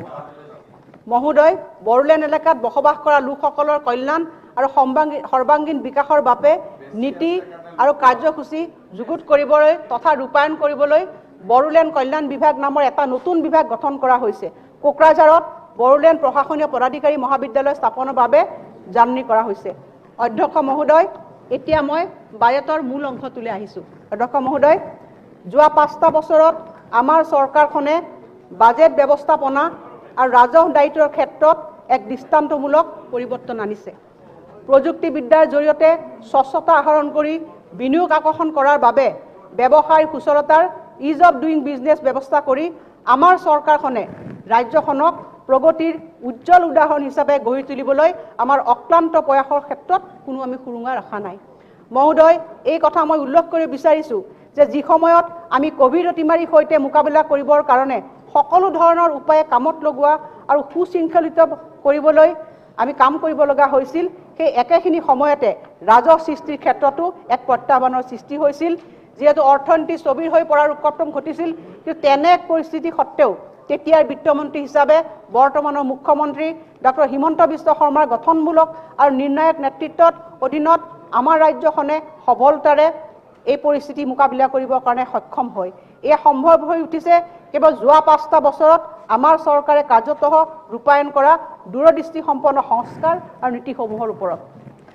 ইয়াৰ পিছত আহিছোঁ অধ্যক্ষ মহোদয়, বাণিজ্যিক কৰ সংস্কাৰ। অধ্যক্ষ মহোদয়, মই এই কথা উল্লেখ কৰিবলৈ পাই সুখী হৈছোঁ যে যোৱা 2020 আৰু 21 বৰ্ষত কোভিড অতিমাৰীৰ বাবে অৰ্থনৈতিক অৱনমন হোৱা সত্ত্বেও পূৰ্বৱৰ্তী বছৰটোত 14,967 কোটি টকা সংগ্ৰহৰ বিপৰীতে কৰ বিভাগে 14,645 কোটি টকা সংগ্ৰহ কৰে। গতিকে তেওঁলোকে ইমান কোভিড মহামাৰীৰ পৰিস্থিতিৰ ভিতৰতো উল্লেখযোগ্যভাৱে কৰ সংগ্ৰহ কৰিবলৈ সক্ষম হৈছে। 2020 আৰু 21 চলিত বিত্তীয় বৰ্ষৰ প্ৰথম 3 মাহত যোৱা বছৰৰ প্ৰথম 3 মাহৰ 1920 কোটি টকাৰ তুলনাত কোভিডৰ দ্বিতীয়টো ঢৌ চলি থকা সত্ত্বেও কৰ বিভাগে কৰ সংগ্ৰহ 3,501 কোটি টকালৈ বৃদ্ধি কৰিবৰ কাৰণে সক্ষম হয়। মহোদয়, যোৱা 5টা বছৰত বিভিন্ন দিশত গ্ৰহণ কৰা বিভিন্ন উপায়ৰ বিষয়ে মই কিছু উল্লেখ কৰিব বিচাৰিছোঁ। কৰ আৰোপণ গাঁথনিৰ আৰম্ভণিতে সীমা বৃদ্ধি আৰু উপান্ত ব্যৱসায়ী পঞ্জীয়নৰ আৰম্ভণি সীমা বৃদ্ধি। উপান্ত কৰদাতাসমূহৰ বাবে কৰ আৰোপণ গাঁথনিৰ উচ্চ সীমা 75 লাখ টকাৰ পৰা 150 লাখ টকালৈ বৃদ্ধি কৰা হৈছে, যিয়ে তেনে কৰদাতাসকলক কোনো বিশদ হিচাপে ৰখাৰ প্ৰয়োজনীয়তা অবিহনে মুঠ আয়ৰ ওপৰত 1% মোটামুটি সামগ্ৰী আৰু সেৱা কৰ পৰিশোধ কৰিবলৈ সক্ষম কৰি তুলিছে। সামগ্ৰী আৰু সেৱা কৰ GSTৰ অধীনত পঞ্জীয়নৰ আৰম্ভণি সীমাও মূল্য সংযোজিত কৰ ভেটৰ অধীনত 6 লাখ টকাৰ তুলনাত 40 লাখ টকালৈ বৃদ্ধি কৰা হৈছে, যিয়ে ক্ষুদ্ৰ আৰু উপান্ত কৰদাতাসকলৰ কৰৰ বোজা লাভ কৰাটো সহজ কৰি তুলিছে। চাহ উদ্যোগলৈ কৰ সকাহ। ৰাজ্যখনৰ চাহ উদ্যোগটোৰ উন্নয়ন সাধনৰ অৰ্থে তথা ইয়াৰ বহনক্ষম বিকাশৰ বাবে অসম কৰ আৰোপণ নিৰ্দিষ্ট ভূমিত আইন 1990ৰ অধীনত 2019 চনৰ 1 জানুৱাৰীৰ পৰা কাৰ্যকৰী হোৱাকৈ চৰকাৰে চাহ বাগানসমূহে উৎপাদন কৰা আৰু ক্ৰয় কৰা কেঁচা চাহপাতৰ গ্ৰীণ টি লিপছৰ কৰ পৰিশোধৰ ক্ষেত্ৰত 3 বছৰৰ কাৰণে কৰ সকাহৰ কথা ঘোষণা কৰিছে। অধ্যক্ষ মহোদয়, এই কৰ সকাহৰ ঘোষণাই ৰাজ্যখনত চাহ উৎপাদনকাৰী উদ্যোগসকললৈ যথেষ্ট সকাহ দিব। তদুপৰি জলবায়ু পৰিৱৰ্তন আৰু অন্যান্য কাৰকৰ বাবে ক্ষতিৰ সন্মুখীন হোৱা চাহ খণ্ডটোৰ প্ৰসাৰ তথা এই খণ্ডটোলৈ সহায় আগবঢ়োৱাৰ অৰ্থে চৰকাৰে 2020 চনৰ 1 এপ্ৰিলৰ পৰা কাৰ্যকৰী হোৱাকৈ 3 বছৰৰ বাবে কৃষি আয়কৰ পৰিশোধৰ ক্ষেত্ৰতো সম্পূৰ্ণ ৰেহাই প্ৰদান কৰিছে। এগ্ৰিকালচাৰ ইনকাম টেক্স ফ্ৰী হ'ব। অধ্যক্ষ মহোদয়, অসম উদ্যোগিক নীতিৰ অধীনত ৰাজ্যিক সামগ্ৰী আৰু সেৱা কৰ GST পৰিশোধ। এইটো গৌৰৱৰ বিষয় যে মূল্য সংযোজিত কৰ ভেটৰ অধীনত কৰৰ উদ্গনিমূলক ব্যৱস্থা লাভ কৰা বৰ্তমানে থকা উদ্যোগসমূহ তথা নতুন বিনিয়োগক আকৰ্ষণ কৰিবলৈ নতুন উদ্যোগৰ বাবে সামগ্ৰী আৰু সেৱা কৰ পৰিশোধ আঁচনি প্ৰৱৰ্তনৰ ক্ষেত্ৰত সমগ্ৰ দেশৰ ভিতৰত অসমীয়াই হৈছে প্ৰথম ৰাজ্য। GST আমি ইমপ্লিমেণ্ট কৰাৰ ক্ষেত্ৰত আমাৰ ৰাজ্যখনে প্ৰথম ৰাজ্য আছিল। অসম ঔদ্যোগিক যোগ্য গোটকৰসমূহৰ বাবে কৰ পৰিশোধ আঁচনিৰ অধীনত এতিয়ালৈকে যোগ্য উদ্যোগসমূহলৈ 783.61 কোটি টকাৰ ৰাজ্যিক সামগ্ৰী আৰু সেৱা কৰ SGST পৰিশোধ কৰা হৈছে। State GST। অধ্যক্ষ মহোদয়, বকেয়া ধন প্ৰদানৰ ক্ষেত্ৰত ঋণ পৰিশোধ আঁচনি বহুদিন ধৰি অনাদায় হৈ পৰি থকা বকেয়া ধন প্ৰদানৰ লক্ষ্যৰে 2019-20 আৰু 2020-21 বৰ্ষত বকেয়া ধন পৰিশোধৰ বাবে অসম কৰ আৰোপণ বকেয়া ধন পৰিশোধ আইন 2019ৰ জৰিয়তে এখন সমাধান আঁচনি এমনেষ্টি স্কিম হাতত লোৱা হৈছিল। বহুদিন অনাদায় হৈ পৰি থকা বকেয়া ধন পৰিশোধৰ বাবে 2021-22 বিত্তীয় বৰ্ষতো এখন একেধৰণৰ আঁচনি অনাৰ প্ৰস্তাৱ দিয়া হৈছে। কোভিড সম্পৰ্কীয় গুৰুত্বপূৰ্ণ সা সামগ্ৰী ব্যয় কৰাৰ অৰ্থে সামগ্ৰী আৰু সেৱা কৰ, GST ৰেহাই আৰু কৰৰ নিৰিখ হ্ৰাসকৰণ, কোভিড-19 প্ৰতিৰোধ তথা চিকিৎসাৰ বাবে প্ৰয়োজনীয় হোৱা অত্যাৱশ্যক ঔষধ আৰু অন্যান্য চিকিৎসাজনিত আহিলা পাতি পৰীক্ষা কৰা সা সঁজুলিৰ ওপৰত সামগ্ৰী আৰু সেৱা কৰ GST 2021 চনৰ 30 ছেপ্টেম্বৰলৈ সম্পূৰ্ণৰূপে ৰেহাই দিয়া হৈছে নাইবা হ্ৰাস কৰা হৈছে। পৰিস্থিতিৰ ওপৰত ভিত্তি কৰি এই ৰেহাইৰ সময়সীমা বৃদ্ধি পাব। অধ্যক্ষ মহোদয়, কোভিড-19 মহামাৰীৰ ভয়াৱহতাৰ পৰিপ্ৰেক্ষিতত সামগ্ৰী আৰু সেৱা কৰ GSTৰ অধীনত কৰদাতাসমূহলৈ বিশেষ ৰেহাই। তদুপৰি কোভিড-19 মহামাৰীৰ দ্বিতীয় লহৰৰ বাবে সামগ্ৰী আৰু সেৱা কৰৰ অধীনত বিধিসন্মত আৰু নিয়ামক নীতি নিৰ্দেশনা পালন কৰিবলৈ যাওঁতে কৰদাতাসকলে সন্মুখীন হোৱা প্ৰত্যাহ্বানৰ পৰিপ্ৰেক্ষিতত চৰকাৰে কৰদাতাসমূহলৈ বিভিন্ন সকাহ প্ৰদান কৰিছে। সেইবোৰ হৈছে সুতৰ হাৰ হ্ৰাস, বিলম্ব হোৱা মাচুল ৰেহাই, GST ৰিটাৰ্ণৰ তাৰিখৰ সম্প্ৰসাৰণ কৰা, ITCৰ ক্ষেত্ৰত ৰেহাই আৰু GST ৰিটাৰ্ণ দাখিল নকৰাৰ বাবে এমনেষ্টি স্কিম, পিতৃকৰৰ বিবেচিত পঞ্জীয়ন ভৰ্তিকৰণৰ সুবিধা, বিভিন্ন কৰ সম্পৰ্কীয় আইনৰ অধীনত পঞ্জীবদ্ধ কৰদাতাসকলে ব্যক্তিগত কৰ প্ৰফেশ্যনেল টেক্স আইনৰ অধীনত পঞ্জীবদ্ধ বা ভৰ্তি হ'বলৈ প্ৰায় অক্ষম হয়। আজ্ঞানুবৰ্তিতাৰ ভাৰ সুচল কৰিবলৈ অন্য কৰ আইনৰ অধীনত পঞ্জীবদ্ধ কৰদাতাসমূহলৈ পঞ্জীয়ন বিবেচিত ডিম ৰেজিষ্ট্ৰেশ্যন হোৱাৰ সুবিধা প্ৰদান কৰা হৈছে। সামগ্ৰী আৰু সেৱা কৰ বহিৰ্ভূত নন GST টেক্স আইনৰ স্বয়ংক্ৰিয়কৰণ, ইয়াৰ অধীনত পঞ্জীয়ন, ৰিটাৰ্ণ দাখিল, কৰ পৰিশোধ আৰু নন GST আইনসমূহৰ আওতাত পৰা কাৰ্যপ্ৰণালী বৰ্তমানে কৰদাতাসকলে কায়িকভাৱে ৰূপায়ণ কৰি আহিছে। সেই কাৰ্য প্ৰণালীসূচক সহজ আৰু সুচল কৰিবলৈ এটা অনলাইন ইলেক্ট্ৰনিক প্লেটফৰ্মৰ বিকাশ সাধন কৰাৰ বাবে প্ৰস্তাৱ ৰখা হৈছে। আবকাৰী বিভাগৰ সংস্কাৰ। অধ্যক্ষ মহোদয়, সন্মানীয় সদনে জানি ভাল পাব যে 2016-17 বৰ্ষত সংগৃহীত 966.32 কোটি টকাৰ বিপৰীতে 2020 আৰু 21 বৰ্ষত আবকাৰী ৰাজহ 2031.05 কোটি টকালৈ বৃদ্ধি হৈছে। বিগত 5টা বছৰত বিভাগটোলৈ চৰকাৰে অনা কিছু গুৰুত্বপূৰ্ণ পৰিৱৰ্তনৰ কথাও উনুকিয়াব বিচাৰিছোঁ। 1 নম্বৰতে অধ্যক্ষ মহোদয়, চুক্তিবদ্ধ পণ্যাগাৰ ধাৰণাৰ বিলুপ্তি আৰু শুল্ক গ্ৰহণৰ স্থান পৰিৱৰ্তন।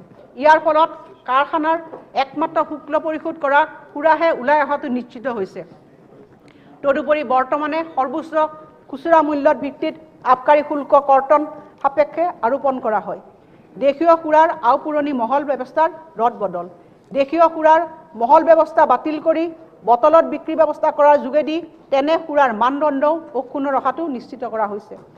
সুৰাযুক্ত ঐতিহ্য পানীয় নীতি, বিভিন্ন থলুৱা জনগোষ্ঠীৰ বিশেষকৈ মহিলাসকল বা পুৰুষসকলক আৰ্থিকভাৱে শক্তি প্ৰদান আৰু পৰ্যটনৰ বিকাশৰ বাবে 2017 চনত এই নীতি প্ৰস্তুত কৰা হৈছে। মানৱীয় আন্তঃসংহিতা হ্ৰাস কৰিবলৈ বাণিজ্যিক ব্যৱস্থাৰ স্বয়ংক্ৰিয়কৰণ, ৰাজহ সংগ্ৰহ পাৰ্মিট তথা অনুমতি পত্ৰ অনুজ্ঞাপত্ৰক সম্পূৰ্ণৰূপে অনলাইন আৰু ডিজিটেল কৰি তোলা হৈছে। তদুপৰি বিশ্ব বেংকৰ সাহায্যপ্ৰাপ্ত এছপায়াৰ প্ৰজেক্টৰ অধীনত এক ব্যাপক আৰু শক্তিশালী অনলাইন ব্যৱস্থা আৰম্ভ কৰা হৈছে আৰু অতি সোনকালে এই ব্যৱস্থাটো অধিক কাৰ্যক্ষম কৰি তোলা হ'ব। তদুপৰি আবকাৰী বিভাগৰ এটা অত্যাধুনিক ৰসায়নাগাৰৰ কামো আৰম্ভ হৈছে। পৰিৱেশ আৰু বন বিভাগৰ সংস্কাৰ। মই অধ্যক্ষ মহোদয়, এইখন সদনত এটা ঐতিহাসিক সংস্কাৰৰ কথা ক'বলৈ আগবাঢ়ি আহিছোঁ আৰু এই সংস্কাৰটোতো মই উঠাবলৈ পাই মই নিজেই গৌৰৱান্বিত। অধ্যক্ষ মহোদয়, পৰৱৰ্তী বিত্তীয় বৰ্ষত বন বিভাগৰ যি ৰয়েলটি আছে ৱৰ্কছ ডিপাৰ্টমেণ্টৰ লগত যোগাযোগ কৰি আমি 3 গুণ বৃদ্ধি কৰিবলৈ আমি লৈছোঁ আৰু ইয়াৰ লগতে এই ৰয়েলটি আমি চ'ৰ্চতে আমি সংগ্ৰহ কৰিম আৰু ফলস্বৰূপে ইয়াৰ আমাৰ ৰাজ্যখনৰ যিটো ফৰেষ্ট ৰয়েলটি আছে এই ফৰেষ্ট ৰয়েলটিও কেইবা হাজাৰ কোটি টকালৈ বৃদ্ধি পাব। গতিকে অধ্যক্ষ মহোদয়, আমাৰ ৰাজ্যখনৰ নিজা ৰাজহ সংগ্ৰহৰ ব্যৱস্থাটোত ই এক শক্তিশালী ভূমিকা পালন কৰিব। দ্বিতীয়তে অধ্যক্ষ মহোদয়, আমাৰ মাননীয় মুখ্যমন্ত্ৰীৰ প্ৰশংসনীয় সিদ্ধান্তৰ লগত ৰজিতা খুৱাই তেখেতৰ বিত্তমন্ত্ৰী হিচাপে থকাৰ সময়ত জনসাধাৰণৰ ওপৰত কোনো ধৰণৰ অতিৰিক্ত কৰ বা বিত্তীয় বোজা নিদিয়াকৈ লোৱা ঐতিহাসিক সিদ্ধান্তৰ নিচিনাকৈ ময়ো এই ধাৰা অব্যাহত ৰখাৰ লক্ষ্যৰে জনসাধাৰণৰ ওপৰত কোনো ধৰণৰ অতিৰিক্ত কৰ আৰোপ নকৰাকৈ মোৰ বাজেট দাখিল কৰিব বিচাৰিছোঁ। মই এই বাজেটখনৰ অধ্যক্ষ মহোদয় শেষলৈ আহিছোঁ আৰু এই বাজেটখনৰ এক প্ৰাক্কলনৰ বিষয়ে আপোনাক অৱগত কৰিব বিচাৰিছোঁ। অধ্যক্ষ মহোদয়, 2021-22 বৰ্ষৰ বাজেট প্ৰাক্কলনত ৰাজ্যখনৰ একত্ৰিতকৃত নিধিত মুঠ 1,07,317,504 কোটি টকাৰ প্ৰাপ্তি প্ৰদৰ্শন কৰা হৈছে। অধ্যক্ষ মহোদয়, আমাৰ দৃষ্টিত হৈছে 1,07,317,504 কোটি টকা। মই আকৌ কৈছোঁ, ইয়াৰে 88,979.40 কোটি টকা ৰাজহ শিতানত আৰু বাকী টকা 18,338.14 কোটি টকা মূলধন শিতানত। বিভিন্ন উৎসৰ পৰা অহা একত্ৰিত নিধিৰ আনুমানিক প্ৰাপ্তি হিচাপে মই তালিকা নম্বৰ 1ত উল্লেখ কৰিছোঁ। ৰাজহুৱা শিতানত 1,82,253.14 কোটি টকা আৰু উপনিমিত্ত কণ্টিজেঞ্চি পুঁজিৰ অধীনত 200 কোটি টকা যোগ হোৱাৰ বিপৰীতে সৰ্বমুঠ আদায়ৰ পৰিমাণ হ'ব 2,89,770.68 কোটি টকা। ইয়াৰ বিপৰীতে 2021 আৰু 22 বৰ্ষত ৰাজ্যখনৰ একত্ৰিতকৃত নিধিৰ পৰিমাণ সৰ্বমুঠ ব্যয়ৰ পৰিমাণ 1,07,556.29 কোটি টকা বুলি অনুমান কৰা হৈছে। ইয়াৰে ৰাজহ বিভাগত ৰাজহ শিতানত 84,405.47 কোটি টকা আৰু মূলধন শিতানত 23,150.82 কোটি টকা। 2021-22 বৰ্ষত একত্ৰিত নিধিৰ মঞ্জুৰি অনুযায়ী ব্যয়সমূহৰ প্ৰাক্কলন তালিকা নম্বৰ 2ত দেখুওৱা হৈছে। ৰাজহুৱা শিতানত হোৱা ব্যয় প্ৰায় 1,81,610.81 কোটি টকা আৰু উপনিমিত্ত কণ্টিজেঞ্চি পুঁজিৰ অধীনত 200 কোটি টকাৰে বছৰটোৰ সৰ্বমুঠ প্ৰাক্কলিত ব্যয়ৰ পৰিমাণ হ'ব 2,89,367.10 কোটি টকা। এইদৰে বছৰটোত হোৱা প্ৰাক্কলিত লেনদেনৰ বাবদ আনুমানিক 403.58 কোটি টকা ৰাহি হ'ব। ইয়াৰ লগত বছৰটোৰ আৰম্ভণি ঘাটি 969.78 কোটি টকাৰ হিচাপ মিলালে 2021-22 বৰ্ষৰ শেষলৈ বাজেট ঘাটিৰ পৰিমাণ 566.20 কোটি টকা হ'বগৈ। অধ্যক্ষ মহোদয়, এতিয়া মই শেষলৈ আহিছোঁ। আমাৰ সাংস্কৃতিক আৰু ঐতিহাসিক পৰম্পৰাৰ বাবে মই এগৰাকী শ্ৰদ্ধাশীল অনুগামী। উত্তৰাধিকাৰী সূত্ৰে আমি অতিশয় সমৃদ্ধ। আমাৰ 4 বেদ 3000 বছৰতকৈও অধিক প্ৰাচীন। বেদৰ নিহিত স্বাস্থ্যত সৌন্দৰ্য আৰু সদা প্ৰাসংগিকতাই আমাক অহৰহ অনুপ্ৰাণিত কৰি আহিছে। মই সেই হেতু মোৰ এই বছৰৰ বাজেট বক্তৃতা এটা বেদৰ শ্লোগানে সামৰণি মাৰিব বিচাৰিছোঁ। আনু ভদ্ৰা কৃতবু য়ন্তু বিশ্বতঃ। বিশ্বৰ সকলো দিশৰ পৰা সকলো শুভ চিন্তা এই স্থানলৈ প্ৰবাহিত হওক। জয় হিন্দ, জয় অসম, ভাৰত মাতা কি জয়।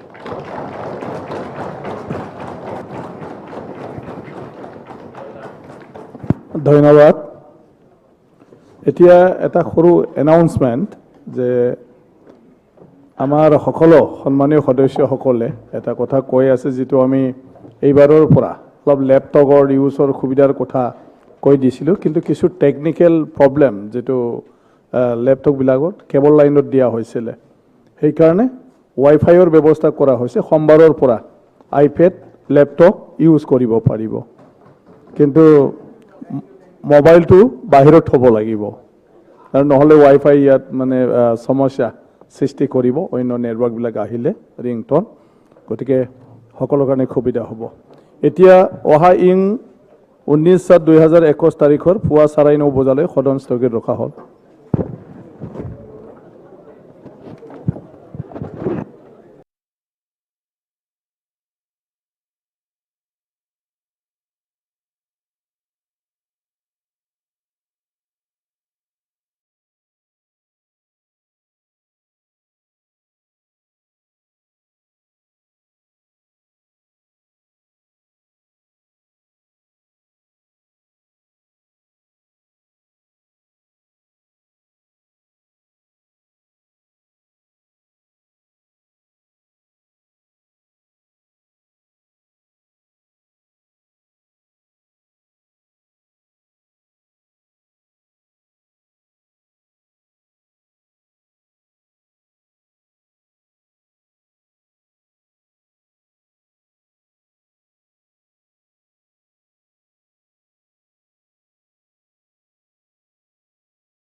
बड'लेण्ड इंखं टेलिभिजनाव आसाम आयेन आफाद जथुमनि लाइभ 12 जुलाइनिफ्राय आसाम आयेन आफादनि रां बावजा जथुम्मा फैगौ आगष्ट